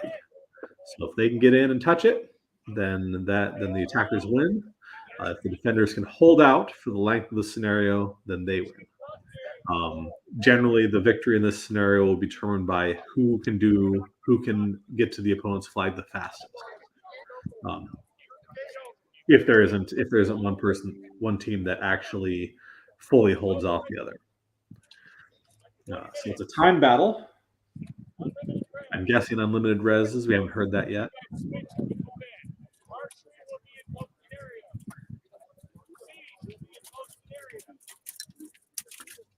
There will be both archery and siege weapons in this battle. 20-minute battle, unlimited lives. 20 minutes means it's probably going to come down to who can do it fastest. Although it's certainly possible. I've certainly seen defending armies that will fully hold off the attackers.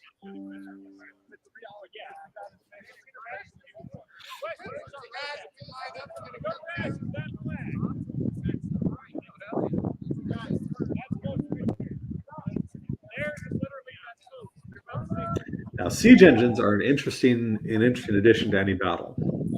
We saw them on the live stream leading up to this, the arquebuses, Bliss Day rather. So siege engines are unique because any blow from a siege engine will kill you. It doesn't matter if it's on a shield. It doesn't matter if it's on your hand. It doesn't matter if it's on your foot. A blow from touching a siege engine weapon will result in your death.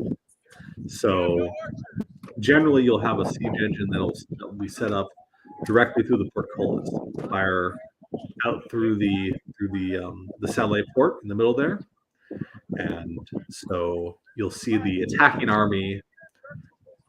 Yep, here it comes, moving into play. Both the attacking and defending army will be very aware of when those siege engines are loaded and ready to fire. You'll see adjustments in tactics as people basically get out of the way. They're used for controlling the enemy line, because the siege engine will always make a hole no matter what.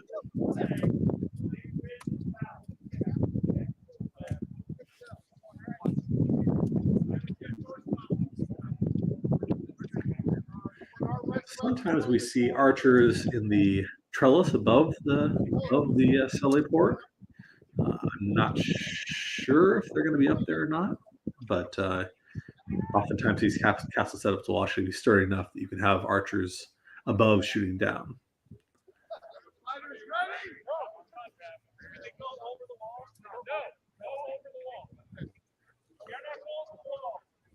You cannot go over the wall. Every war, someone tries. It's glorious to be able to leap the wall and fight people, but we're trying to angle for safety here, and that's not a very safe approach. So watch as the attacking army approaches. What you'll always see is the attacking army will mass at the satellite port, at the portcullis there, and they'll put their heavy shields forward, and they'll be sort of jostling back and forth to try to control that space a little bit better. Get your long weapons in up against the wall, so they can reach around and keep the defenders from forming a kill pocket. A kill pocket is when the defenders will allow the attackers in and then have attacks on all sides of them. So watch, the initial jostling will be to control those walls immediately on either side of the entrance port. You'll see the long weapons moving up. The defenders are right up, belly up against the wall. That means that they can sort of reach around and attack people that are up against the port there. So ideally, oh, there you go. See, what happened was the ballista fired a shot in, and everyone had to react to it. And the attackers took advantage of that. Maybe the defenders flinched. Maybe someone got killed. Maybe they just mostly just were disrupted for a second. Get you red. You did red. To the flag. Yes, flag red. Get another call going. Oh, nice shot. The attacker's ballista takes out a defender along the wall.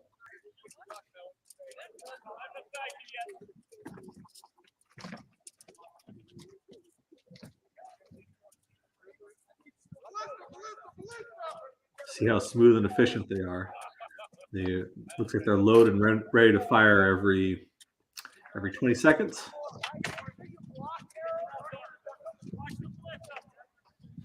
Good communication between your ballista crew and your fighters is very important. You'll see that you can't really tell from this angle, but there's sort of an open space formed through the middle of the line.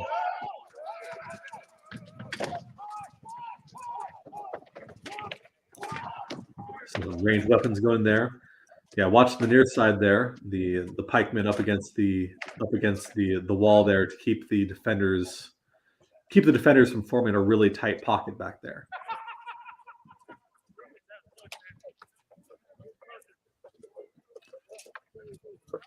Because the defenders are there waiting for the attackers to come in, but if they have to worry about a pikeman, worry about taking pike shots to their side, that's an additional thing that makes that kill pocket less effective. The pike isn't going to be very effective as they move in through that restricted salée, the restricted salée port there.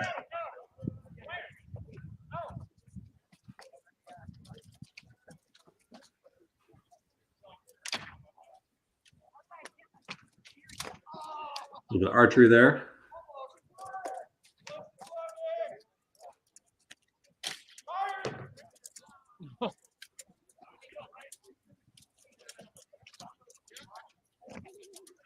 The attackers will be waiting for their forces to replenish as people go back to res. So really, it's an attempt to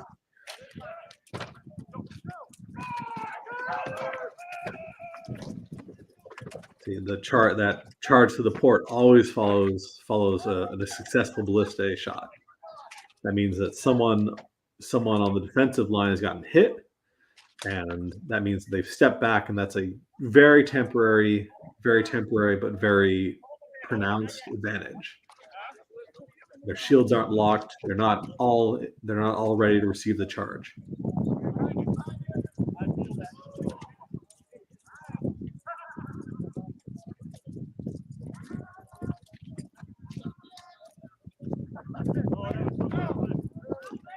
So you see the fighter there with the blue shield who's lined up right up against the port there. That's an advantageous position, and that's because his pikemen are controlling the wall right behind him. without their control there, that means that someone could just get up to the wall, reach around, and stab in the back. But not having to worry about that is an advantage. It means you can charge faster. Means that you've got more offensive options as you want to move into the castle. There again, you see the defenders have more or less abandoned the wall, their stance against the wall, which is kind of difficult.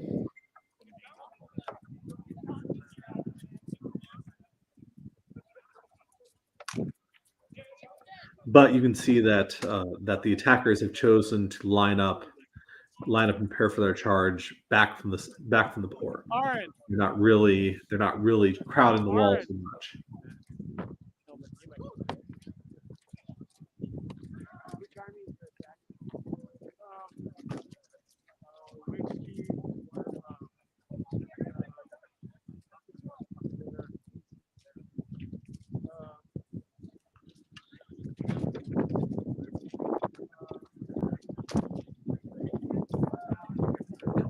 Thrown weapons in there, axes, thrown maces.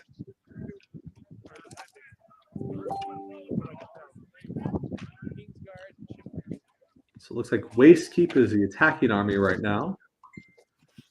Makes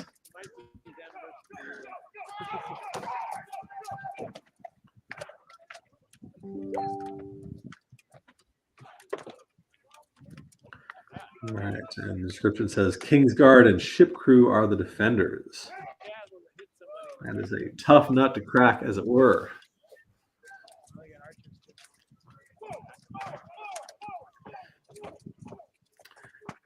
Yeah, see, there you go. So the attackers were able to form up on the port and be ready for the optimal time to attack because they're controlling those edges.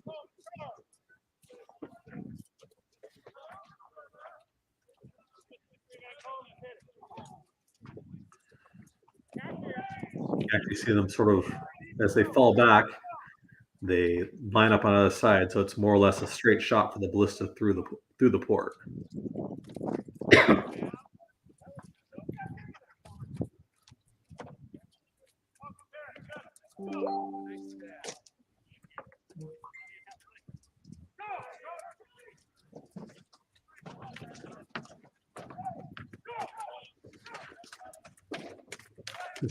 Pushing. Everyone, all the close range fighters collapse through the port.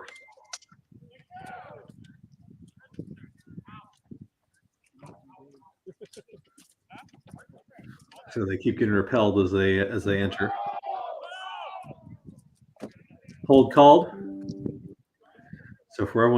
So whenever that happens, as someone calls hold, everyone echoes it, and everyone just stops fighting.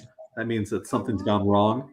There's someone's lost a helmet, a piece of armor fell off, someone's on the ground.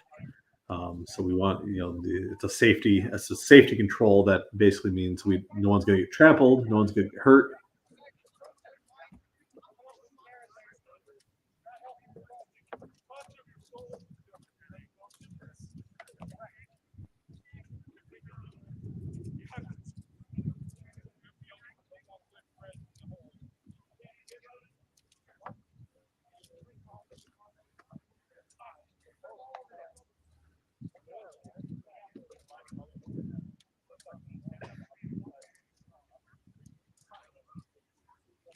Marshals move in, make sure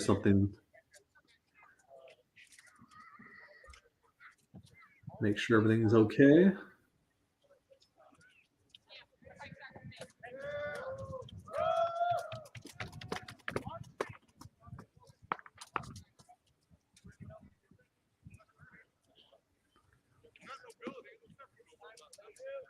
It's pretty conventional to take a knee when a hole is called, especially on a war field, so no one's jostling for an improved position or trying to get an advantage as the action's done.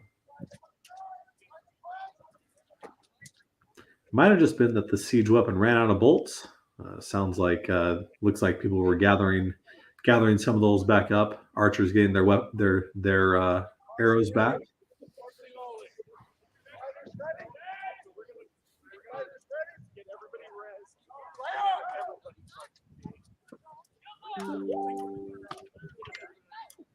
Siege is rearmed.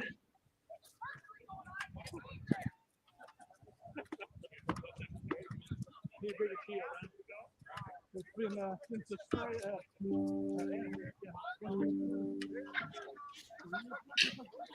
Interesting tactic to just hide behind the wall, stab over the top.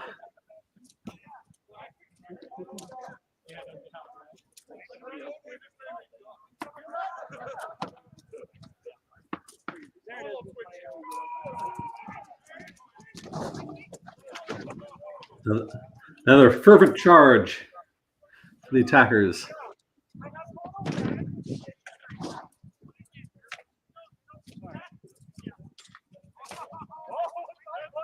Yeah, there you go. See, let him get too close to the edge.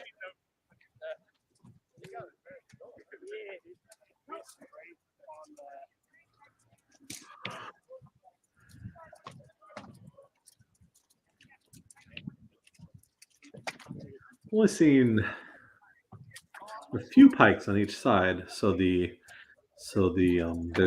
can see there's less struggle for the control of the walls. There isn't really a lot of advantage to be had there. One or two on each side.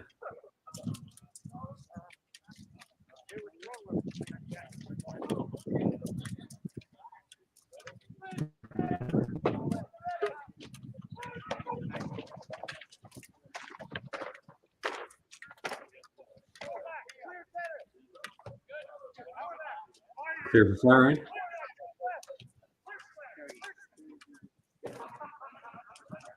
Alyssa getting ready. Ah, not quite.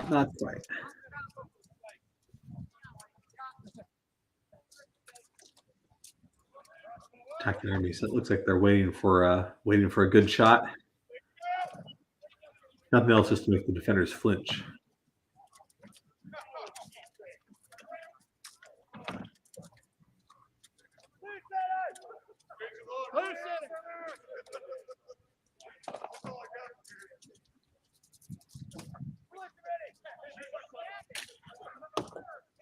Ah, too high again.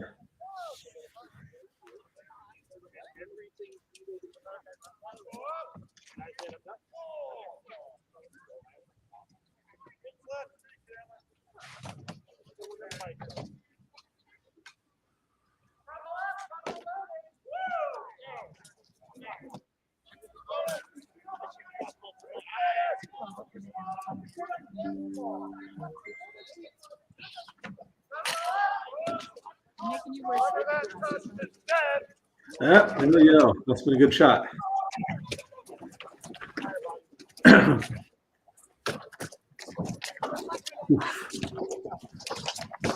Action at the wall as the army moves in.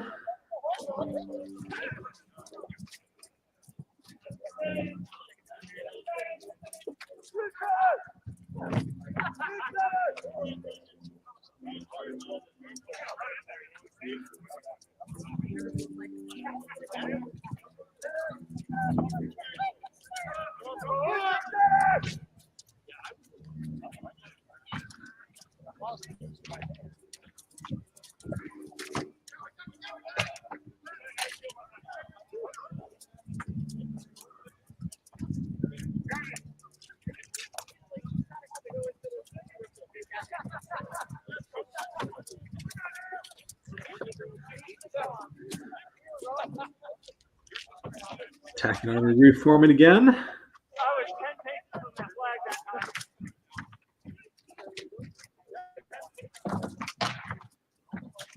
Defenders just playing it safe, staying behind their walls.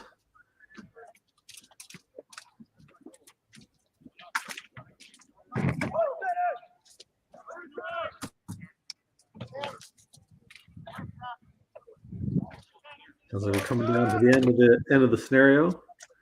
I don't know if it was 5 minutes or 1 minute.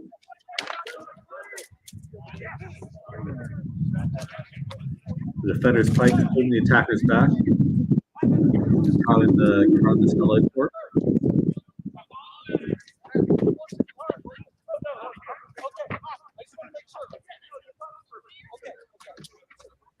Seeing a red blob there. That might be Sir Gavin holding the wall there.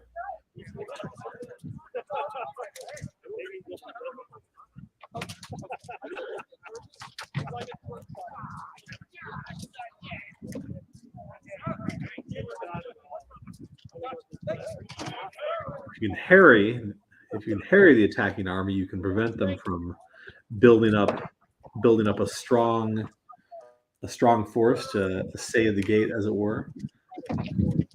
Keep them on the defense.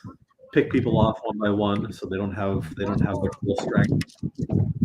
Good delaying action for any defender.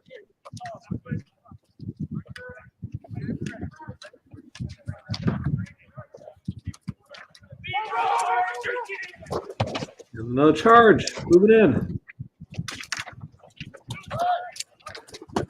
Looks like their progress got arrested pretty quickly there.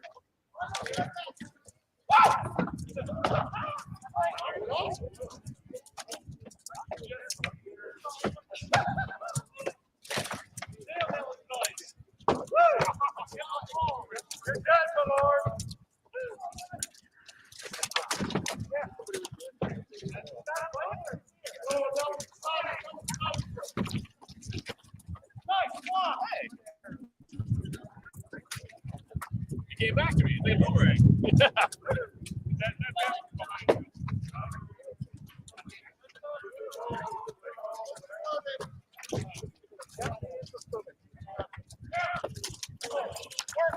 At this point in the fighting, you're always conserving energy whenever you're not doing anything. You can see the fighters moving back to their respawn point. And everyone's just kind of meandering. That's not any particular strategy. They're just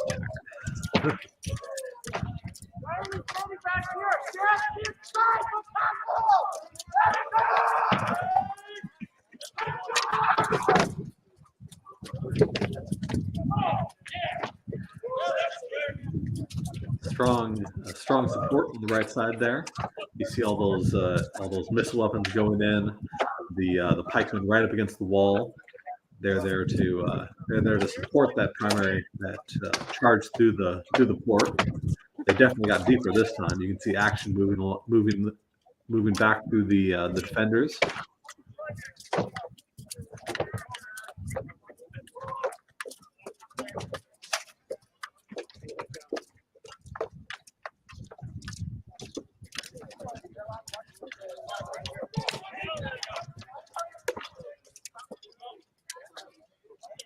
Now, sometimes at the end of these scenarios that are unlimited res, at the ending, everyone goes to single life.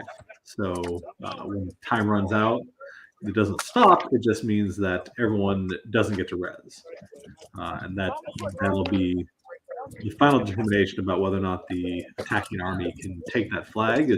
Can they just wear down the defenders and get so there's only a few left standing, and that way they get the flag that way. Not sure how they're going to end this particular scenario, but we're coming down to it, so we'll see what the course of action will be. It's the weirdest game of catch.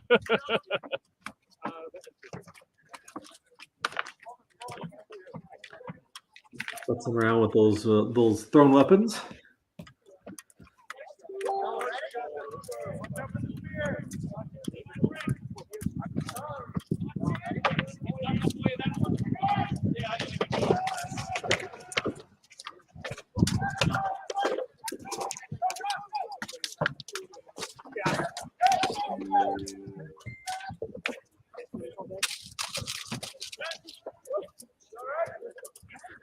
Had a question there that what are the foam weapons made out of? Foam weapons are usually made out of the same thing the rest of the weapons are. They're usually rattan and have rattan striking surfaces. So they hit pretty hard. They're pretty heavy. Certainly they have to be sort of an emphatic blow in order to for fighters to take them when everyone's on the field and adrenaline's up. There's a lot of particularities in how they're constructed, how they fly. There's a lot of controls about how heavy they have to be, how they're all the surfaces that can potentially have to be managed in a particular way. So there's a sort of you can't just make an axe and toss it to somebody. It has to meet some very particular standards as far as how it's padded, how it how heavy it is, how it tumbles basically.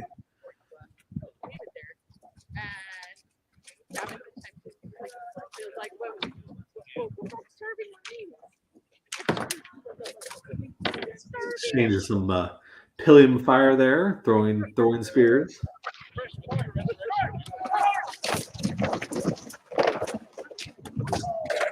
Another attempt.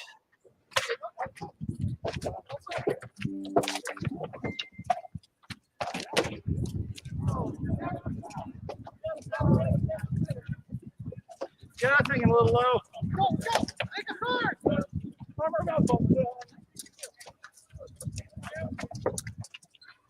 See a couple of crossbow archers out there. Always effective, especially in defensive scenarios.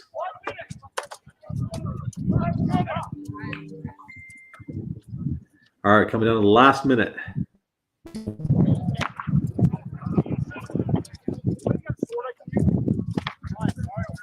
A little more hustle there, trying to get some last fights in. Oh no! The defenders have stayed out.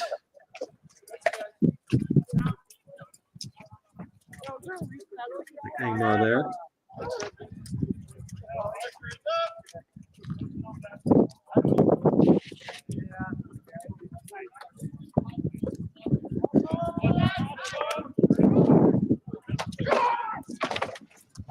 No real tactics anymore, just trying to push through.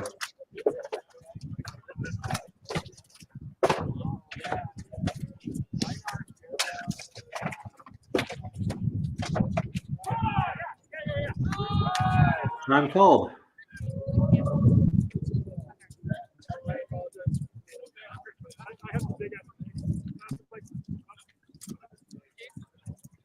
Well fought, Kingsguard and ship's crew valiantly fought attackers.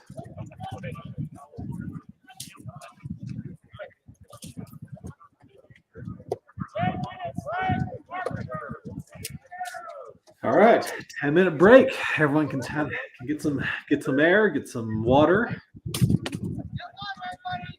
Don't want too much of an advantage for being the follow-up fight for the first one.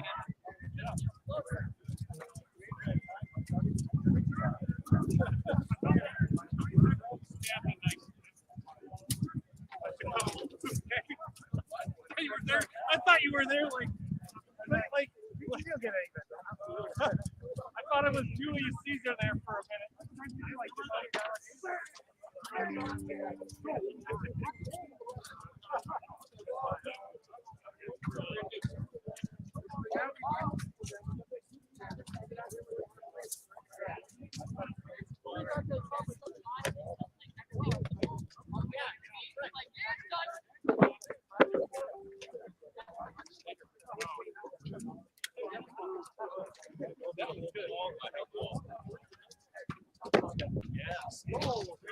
Yeah, I start going.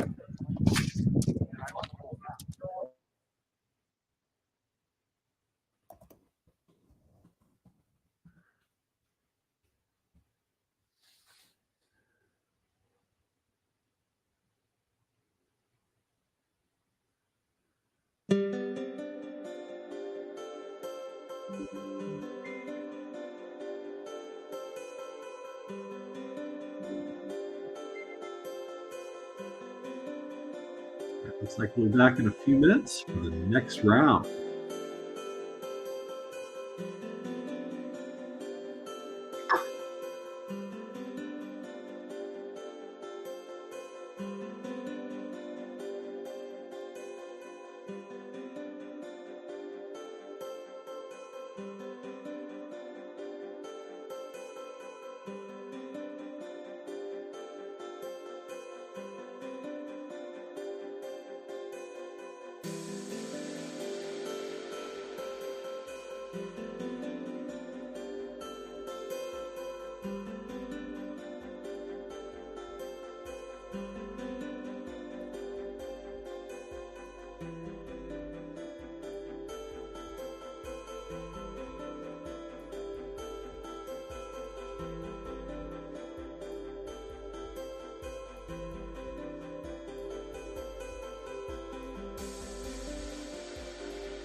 we are beneath.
And ladies,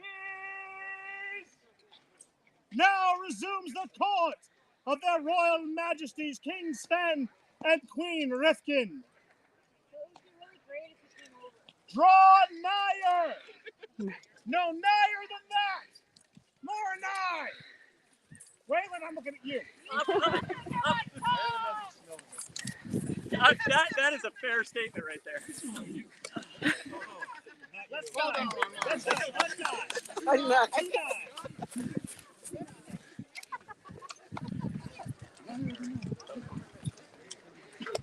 Right there. We're just hoping that people are here. William of Madrone! William of Madrone! You don't have to kneel. All right. So William goes to one of the practices I sometimes go to, but you're way more frequent than I am. And you have just like embraced fighting since you moved up here, and you've gone through 2 names already. And so we wanted to recognize you for being a really welcome and enthusiastic member of the fighting community. Thank you, Majesty. Be it known through these lands that we, Sven of Antir, 6th of that name, Rifkin Antir the First, sovereigns of Antir, have found the deeds of service done by our subject, William of Madrone, to be of merit. Accordingly, we present unto them the sanguine thorn, and with it a ward of arms.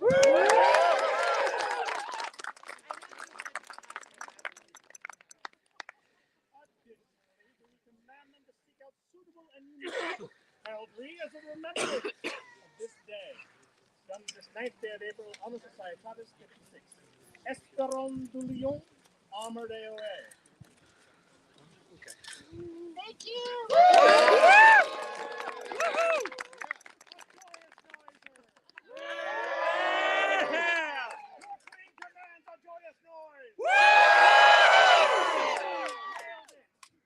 Constantine! Uh-oh. Present yourself before the sacred throne. Yeah, don't. Excuse me. So, Constantine, I hope most of you guys know who this man is. This is my squire. He has been fighting a very long time. And man, has he made some definite gains in the last, like while all you guys were sleeping, he was practicing, I guess.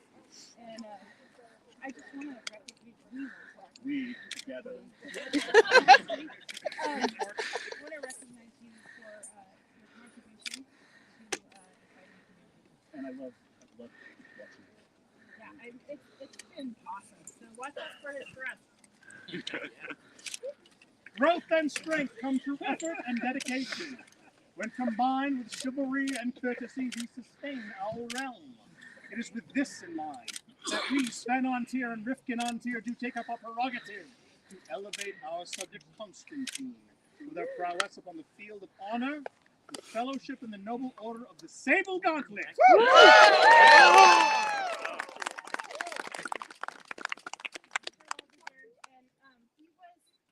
Well, pretty much my only guy at golf wars, and man, did he show well. So, thank you. Three cheers for the Sable Gauntlet. Hip hip. Huzzah! Hip hip. Huzzah! Hip hip. Huzzah! His dedication is such he has Zaz himself. Torbjorn, Goodison. Approach the Sable Throne. Is there a Torbjorn here? Would anyone like to be Torbjorn? Give me a minute. Oh, A minute for Torbjorn, very well. Thank you. all right. Sigmund Faust. Not here. He's not here? Donnie? Do we have a representative? Representative. I can do it. Yeah. You're it. I believe in you. All right, I'm good. Annie, Sigmund Faust, and Storm.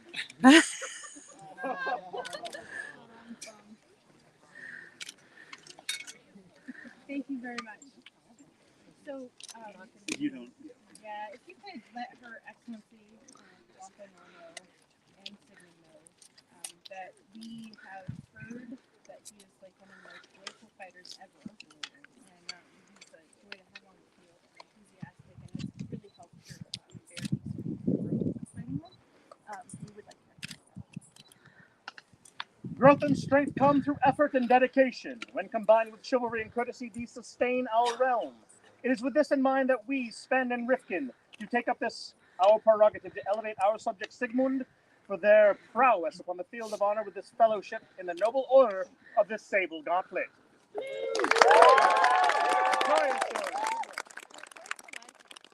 Sigmund, you should have come.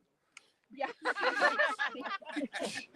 Her Majesty is not angry. She is not wroth. She's merely disappointed. It's been a super fun day. Oh, I don't know. I'm not even disappointed. He just missed out on a good day. Torbjorn, do we have one in the house? Torbjorn Goodison.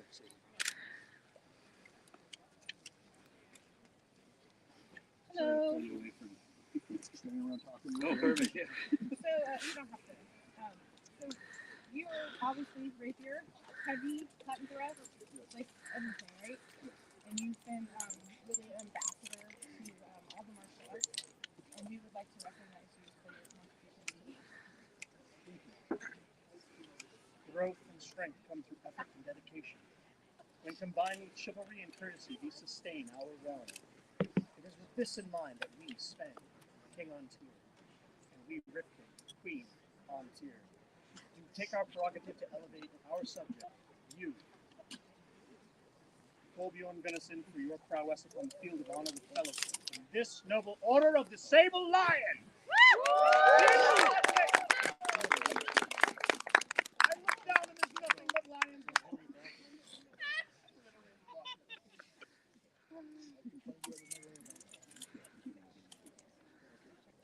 Thank you very much. You might get 2 awards for the president. Yes. So he might get a goat too. We won't tell him. Yeah. 3 cheers for the Sable Gauntlet. Hip hip. Huzzah! Hip hip. Huzzah! Hip hip. Huzzah! Thank you so much. I'm sorry we pulled you off the field.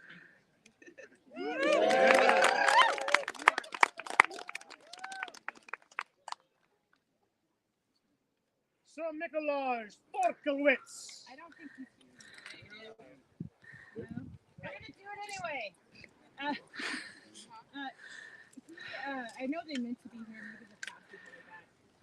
He has been such a force on the battlefield, and really a force in the Thornwall community and building up the martial community there. And we would like to recognize him. By right of arms and inspiration are we Sven and Rifkin, Lord and Lady on Tyr. It is our prerogative to bestow such justice, mercy, and gifts as our hearts and wisdom desire. We would reward those of valor and leadership who rally under our banner in times of war, and therefore we raise Mikolaj Vulcanfeldt with fellowship in the noble order of the Hostilianes. With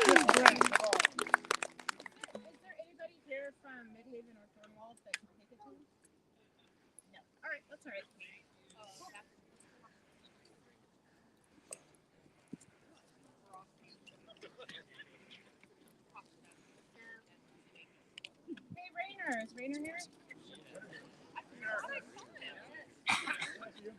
Rainer, we got work for you.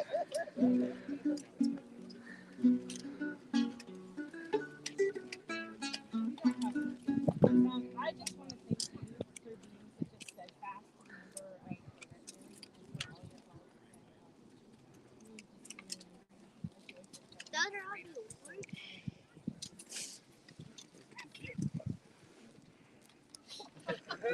No. Hey. The Forget-Me-Not.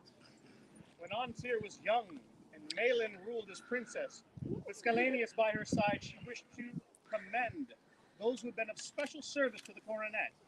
It was she who established the award of the Forget-Me-Not, to be given by the Princess of Antir at their pleasure.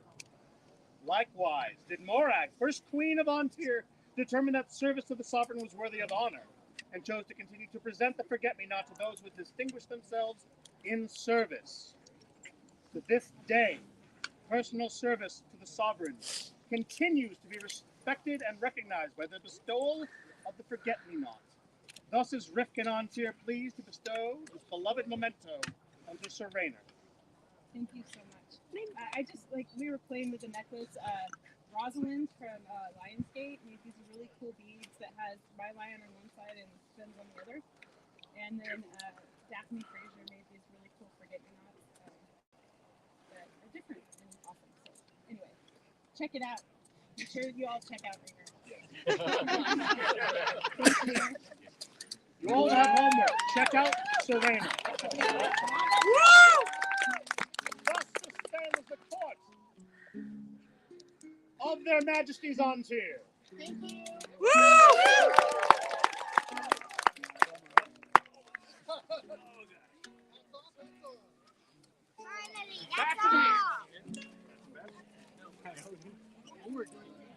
Yeah, Lord, you guys.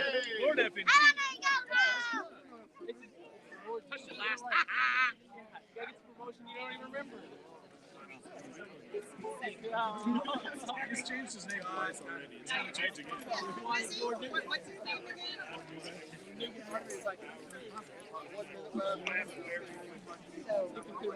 Can I get this changed, please?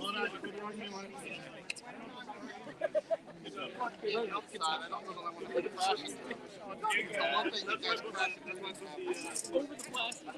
Thank you.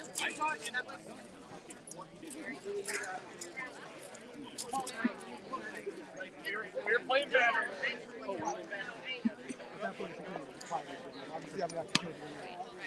Sir Rainer, can I put that on the live stream? What's that? Oh, yeah.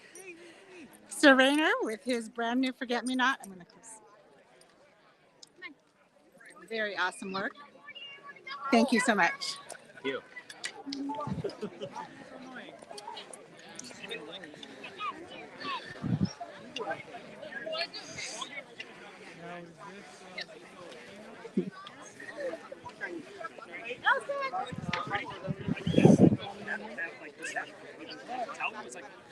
Fiber!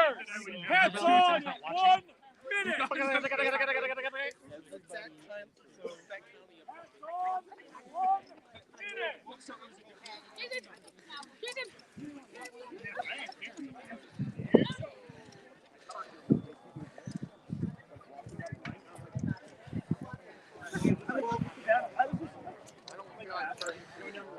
And I was like, so I was laughing at that. I was like,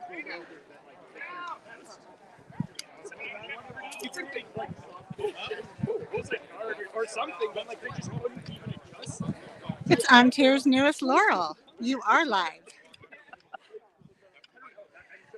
Newest? You're not, yeah, you're right. That's not. All three of us. We all graduated the same class. Excellent.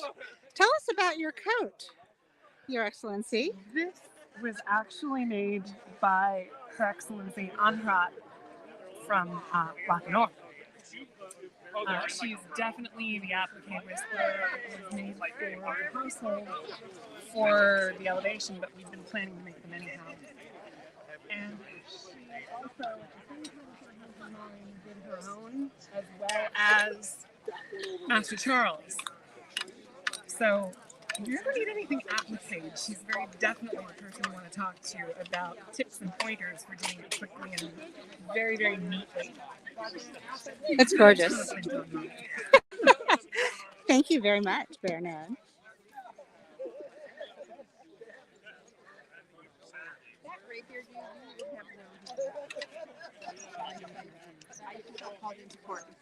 Our local one?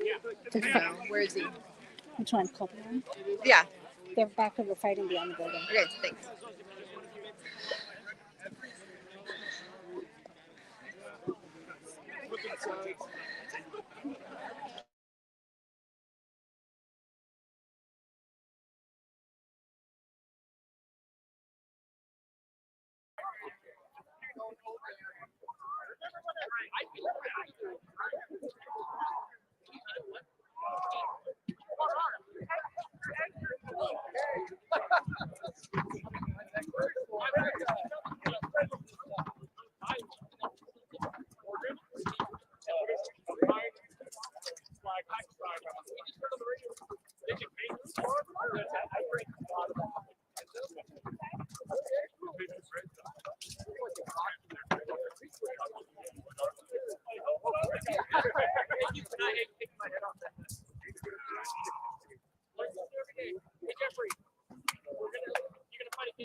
All right, we're off on another trek to meet the dogs of war. Good dogs of war.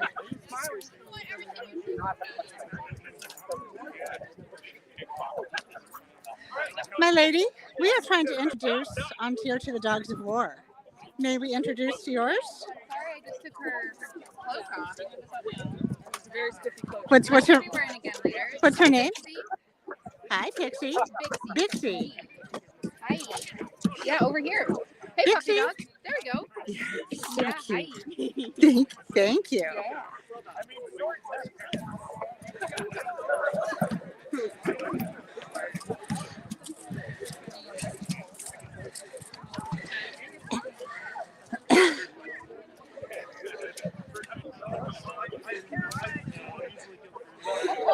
My lady, I'm on live stream. May I introduce your doggie? We're introducing the dogs of war. And this? Hi, Reka. She's like, I'm growly. I'm growly. I just want to be left alone. Look. Nope. Okay. Reiki does not want to be on live stream.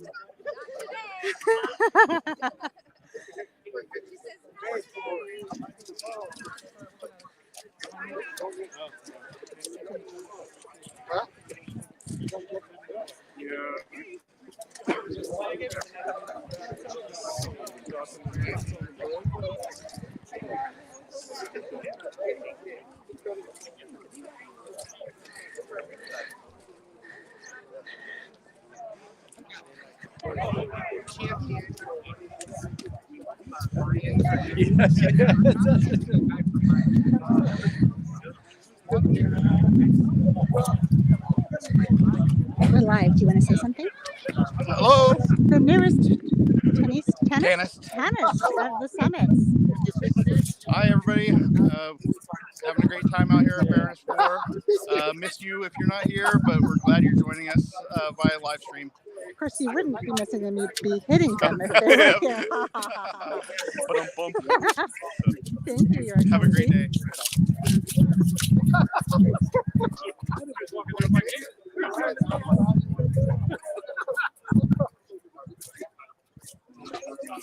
Yes, it's Sigrid. I'm in search of the dogs of war.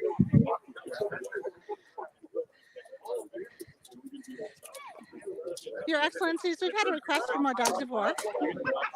And obviously, they're doing a great job. This is Paladin. Hi, Paladin.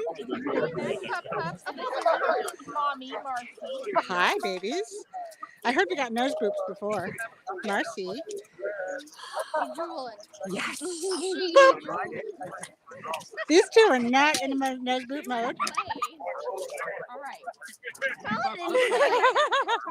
Paladin literally just jumped on me. Yeah, you want to play mommy?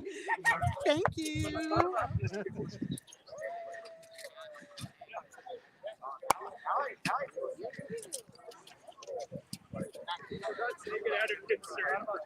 Hello, you're on live stream. Can I close up your hat? Your beautiful Scythian. What is it called? Cap of maintenance. Well, I mean, cap. But is there a special Scythian specific name? No. Okay, I knew it was a cap of maintenance. It's just a hat. It's awesome. Thank you, Your Excellency.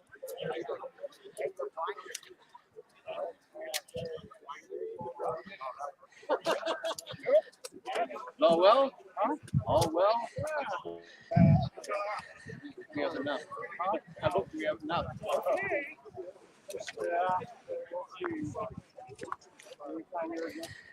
There's somebody who doesn't actually want to be on camera.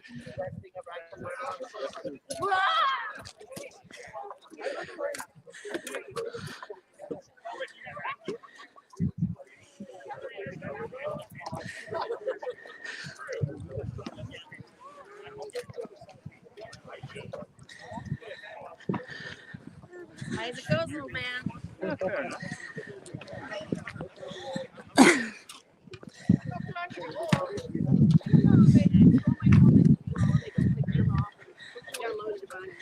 I'm actually live with more Dogs of War. Hi, Dogs of War. She said, what are you doing? Being a nosy boy. This is Herman and Jamie. Hi, babies.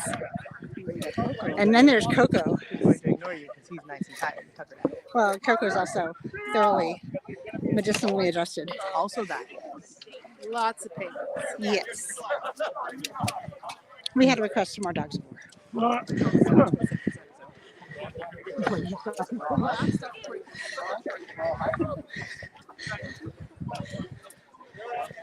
I've got the bird's eye view over here. That's most of it.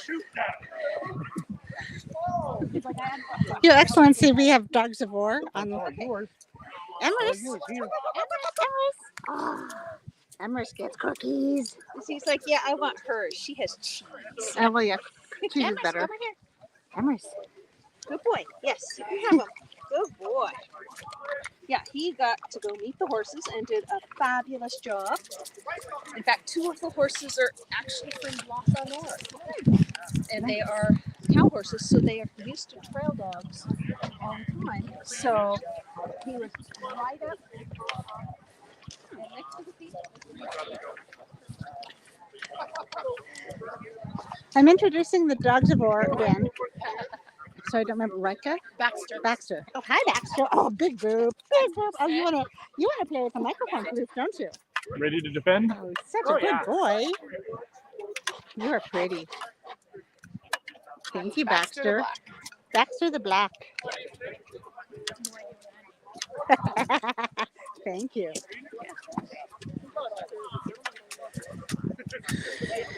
And I think that's it for Dogs of War. And Lord Ramon is over on the far side there getting ready to film the resumption of hostilities.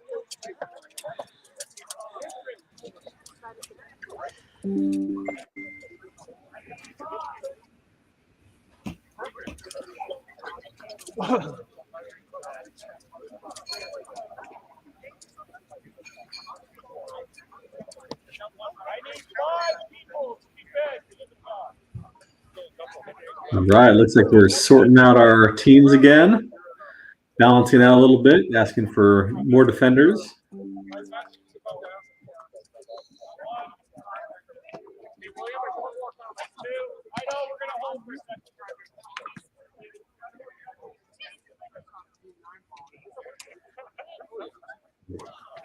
Our sides are swapped, so the Royal Rets and the ship's crew are attacking.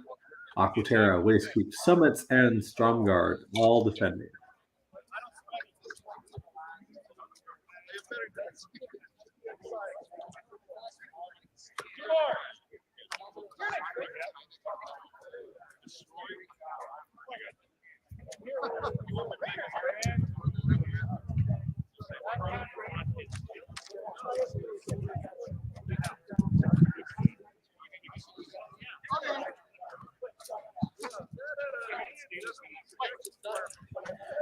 ballista stays on the attacker's side. Looks like there's only siege weapons on one side for these scenarios. I saw 2 of them, but looks like we're only deploying 1.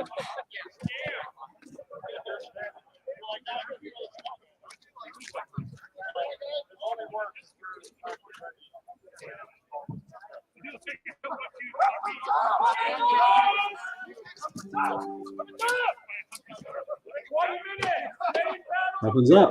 That means everyone indicating they're ready to engage.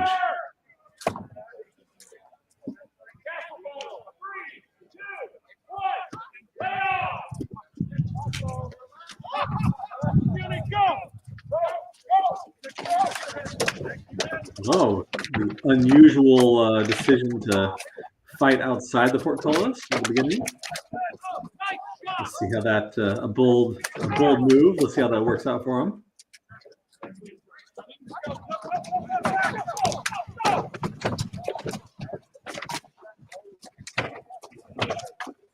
When you've got the king, queen spearheading every attack, you're going to have a lot of talented fighters on their backs.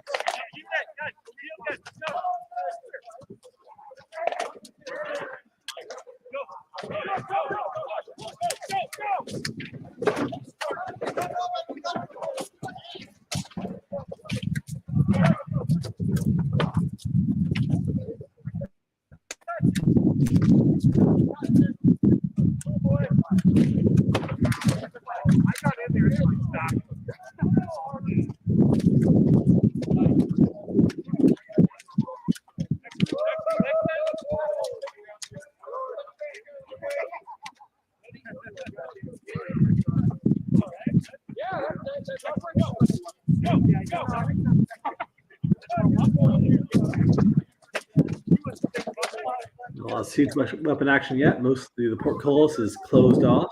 They're searching for targets. Most of the defenders will stand safe behind the walls.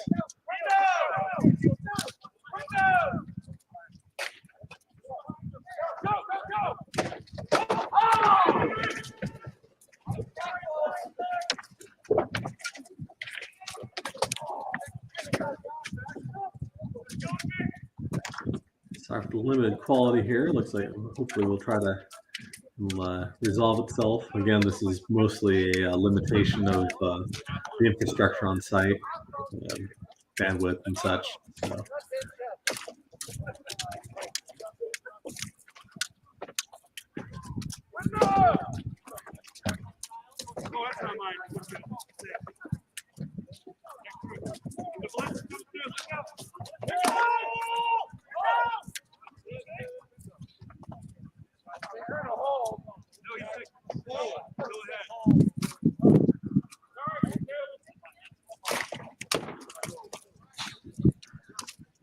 One of the things you have to break yourself the urge of is yell something like "hold the line," because that's includes that magic word "hold." So, sounds good, but not what you want to be shouting while you're trying to have a good time.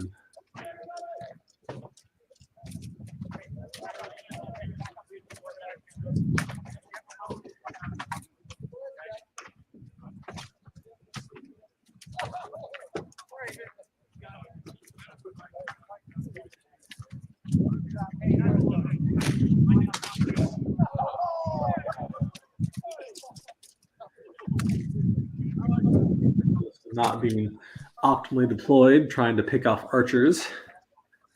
They're generally pretty squirrely, so not the best targets for that.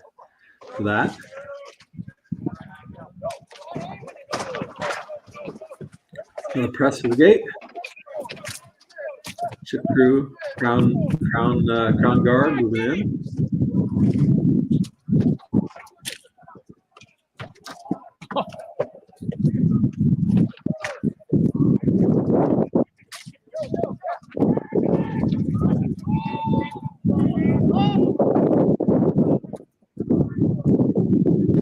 Cold called. Oh, looks like a ballista got an archer. my words, those guys are dead shots.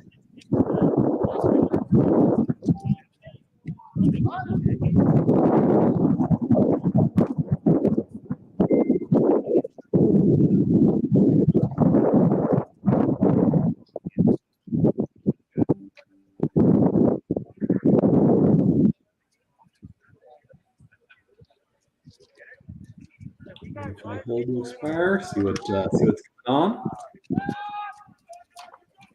Leon is called. We're back in the battle.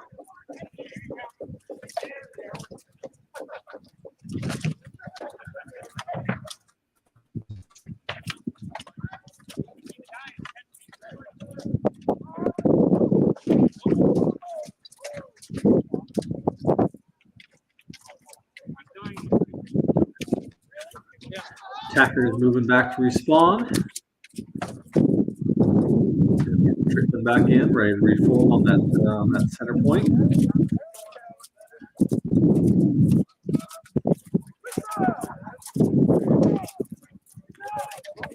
Pause pass there. He was a War Master in Oasis War last month. That was a really good time. Had a chance to fight in that one.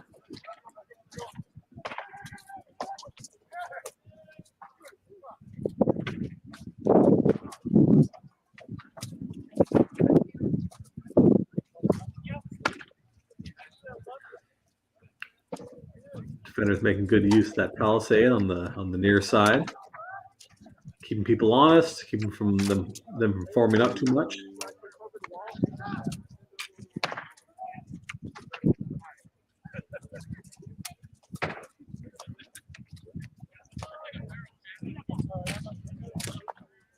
Oof.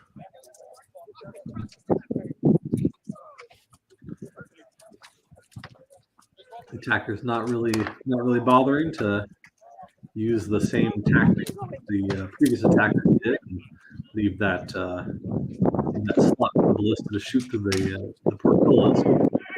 Instead, they mostly just look like they're forming up and trusting to their prowess and metal and shield wall to get them through. Notice how much the defensive pocket collapses back. That's a good sign of how much momentum that your attackers get.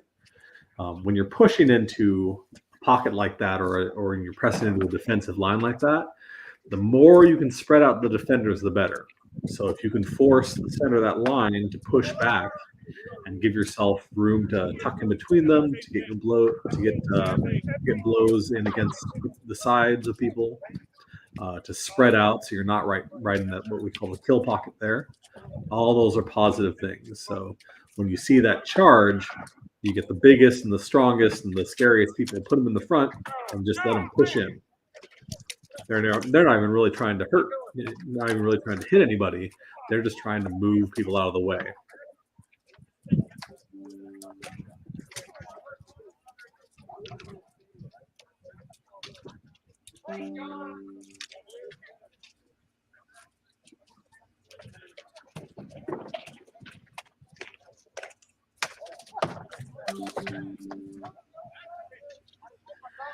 I know from personal experience that His Majesty is a great big fan of charging defensive lines. So I can't really see him, but I'm sure that he's right there on the front line every time.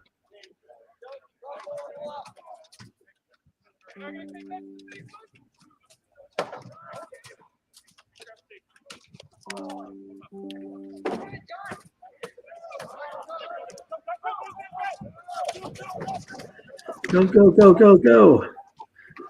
Pressing in. Not quite as much momentum as last time.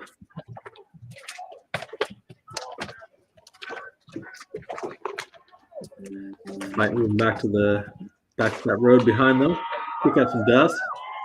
It looks like we got the flag. If I'm interpreting those war shrieks correctly. Victory for attackers.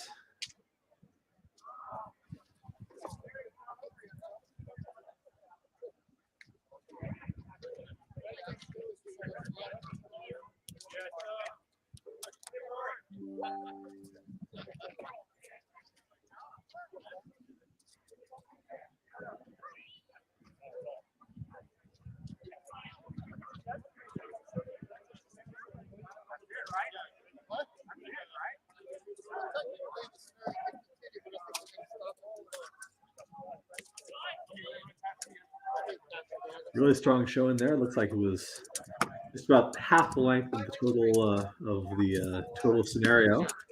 So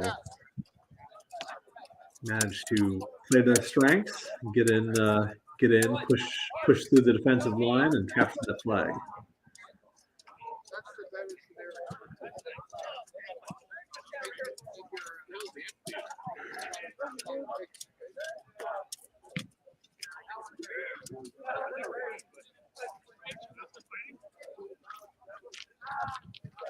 Like a cage around your laptop. Don't let me throw it. Yeah, this one's the throwaway one. Oh, okay. I have the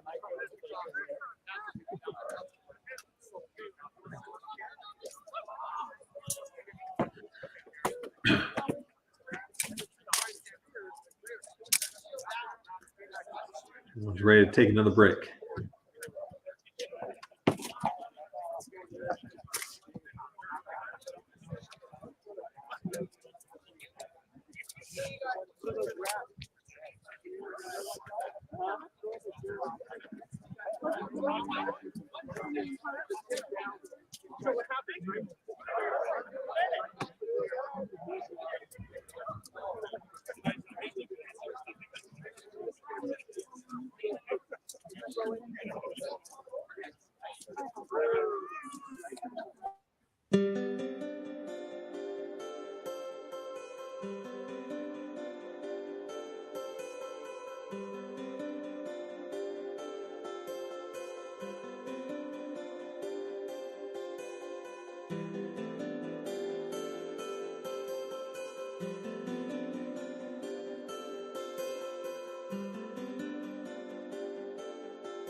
well.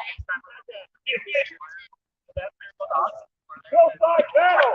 3, 2, 1. Lay on. Off. Begin the battle.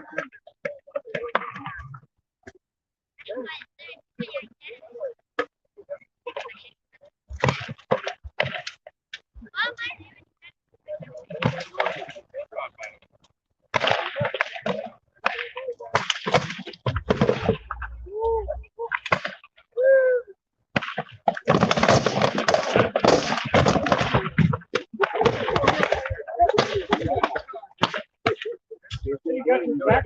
I'm good. Are you good? I know you were right on my ledge.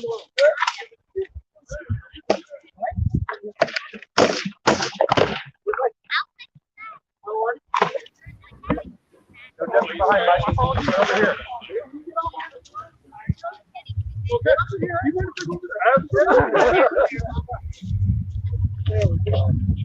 You guys, that's the one right here.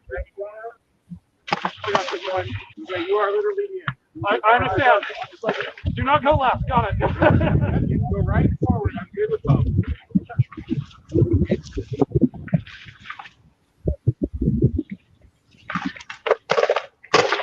Yep, good. Good, good.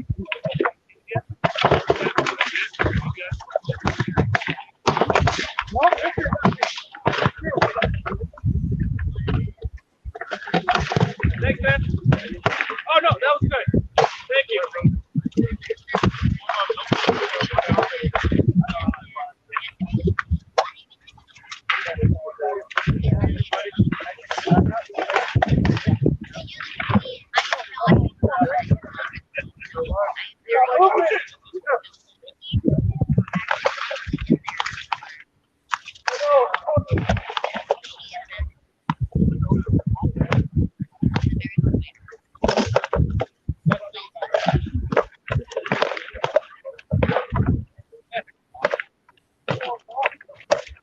Not like. Oh, you're good, man. You're having a good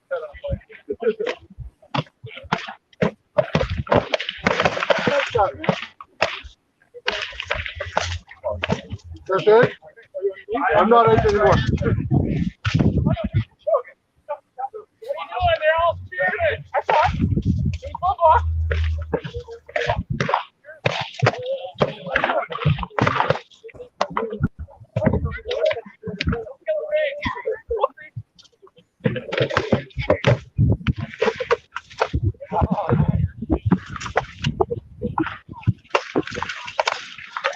Sorry.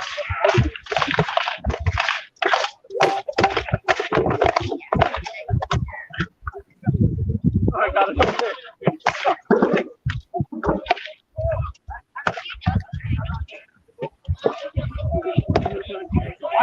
Doing the pill battle here. Added tactics to fight up against an incline there. A lot of training for doing a straight battle along a battle line.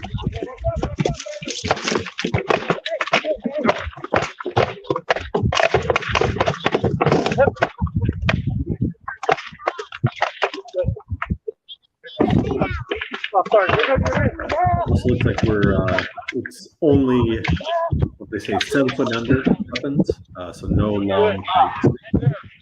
So we see shields, we see swords, and we see those long weapons like the naginata, close spear, long swords, halberds, stuff like that, but none of the 9 foot pikes.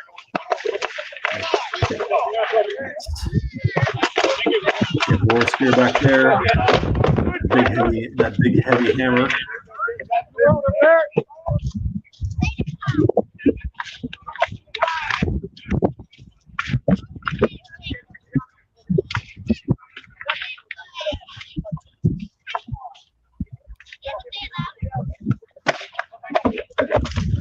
Ooh, good shot.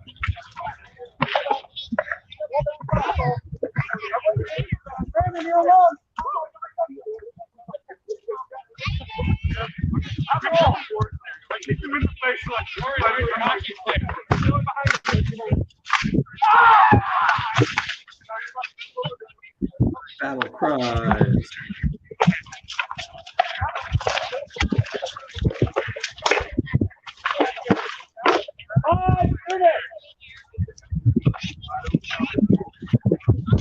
Five minutes remain on the scenario.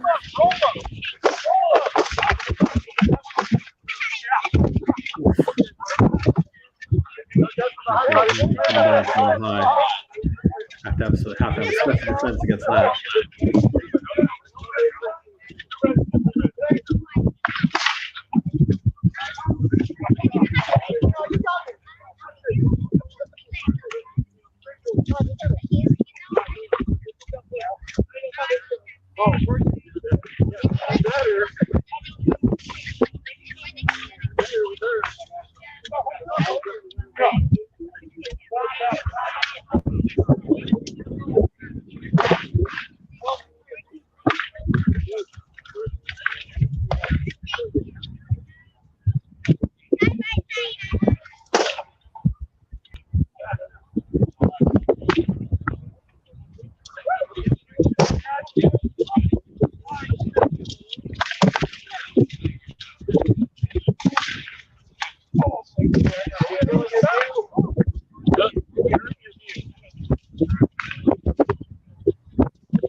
Action drifting away from us a little bit.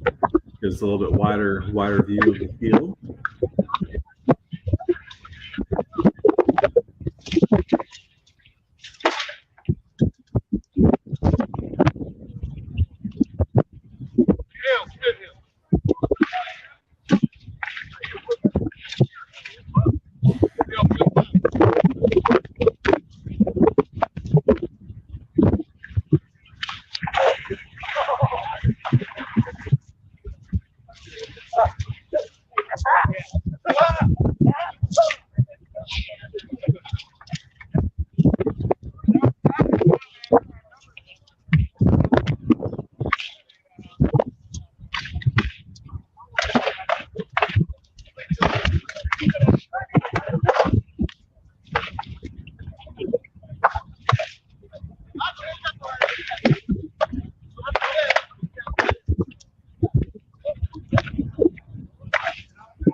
A lot of legends out there today.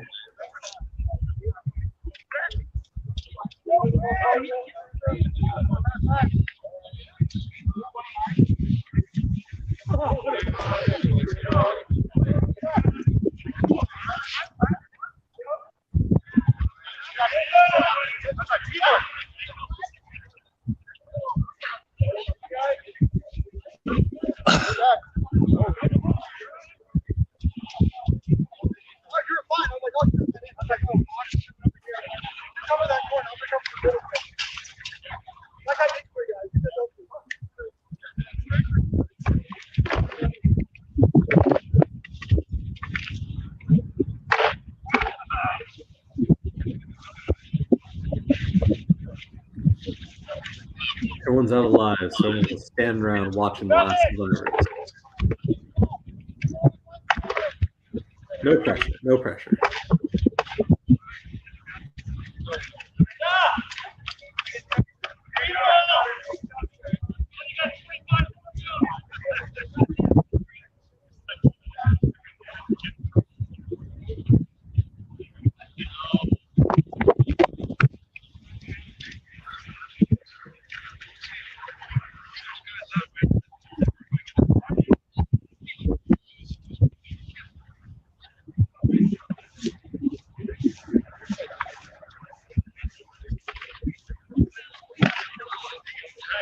Nice.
Ooh, that was strong.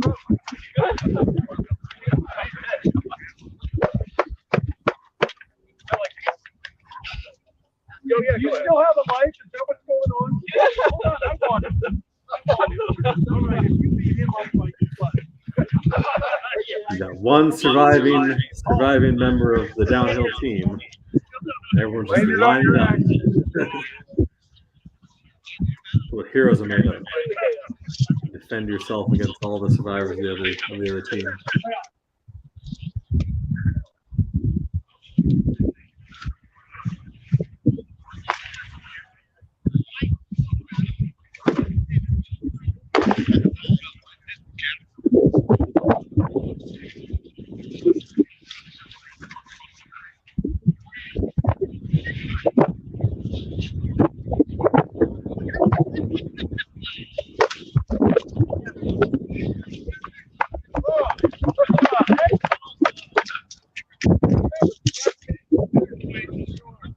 Two victories.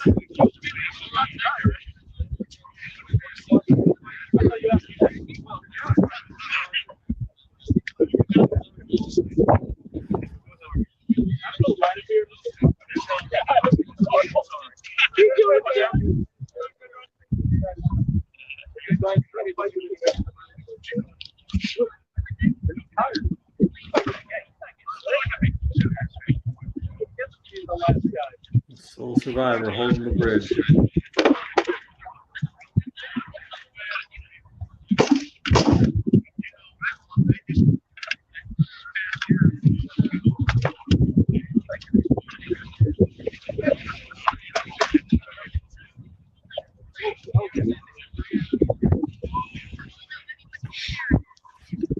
A good cut to the leg.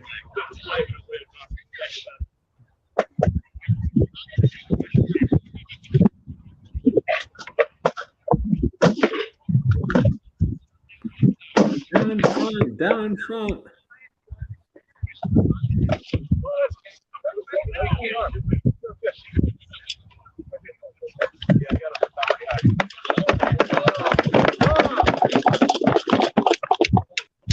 You got any more lives? You got any more lives, or is that it? You have more lives. You got one more. That's just resurrected him. And healed him.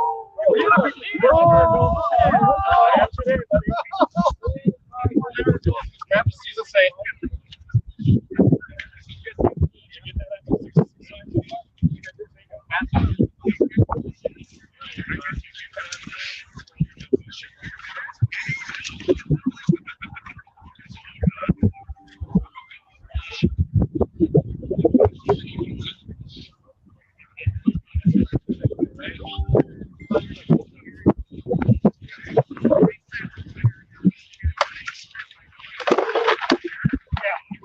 That was good. There you go.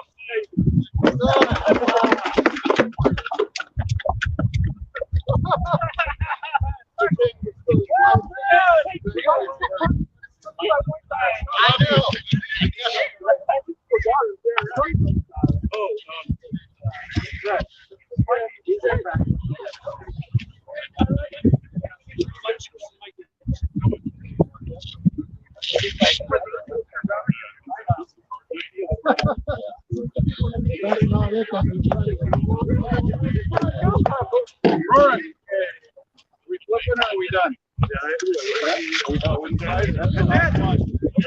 You guys want to pick up?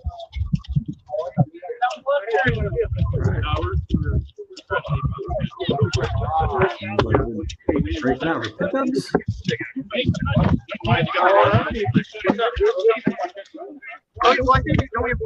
No.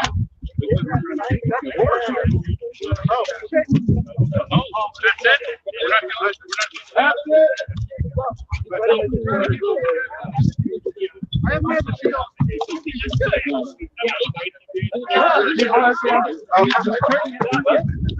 The chat arrived. Sounds like that's the end of the formal war scenarios. I wish I wasn't. Keep doing pickups. Armor down, cool off. Anyways, thank you all so much for checking out the Took you long enough. and listening to me prattle about it. I'm Nick Klaus, and thank you very much for joining us. We're gonna have more coverage coming up, probably more war dogs, more court coverage, all sorts of different options.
Oh!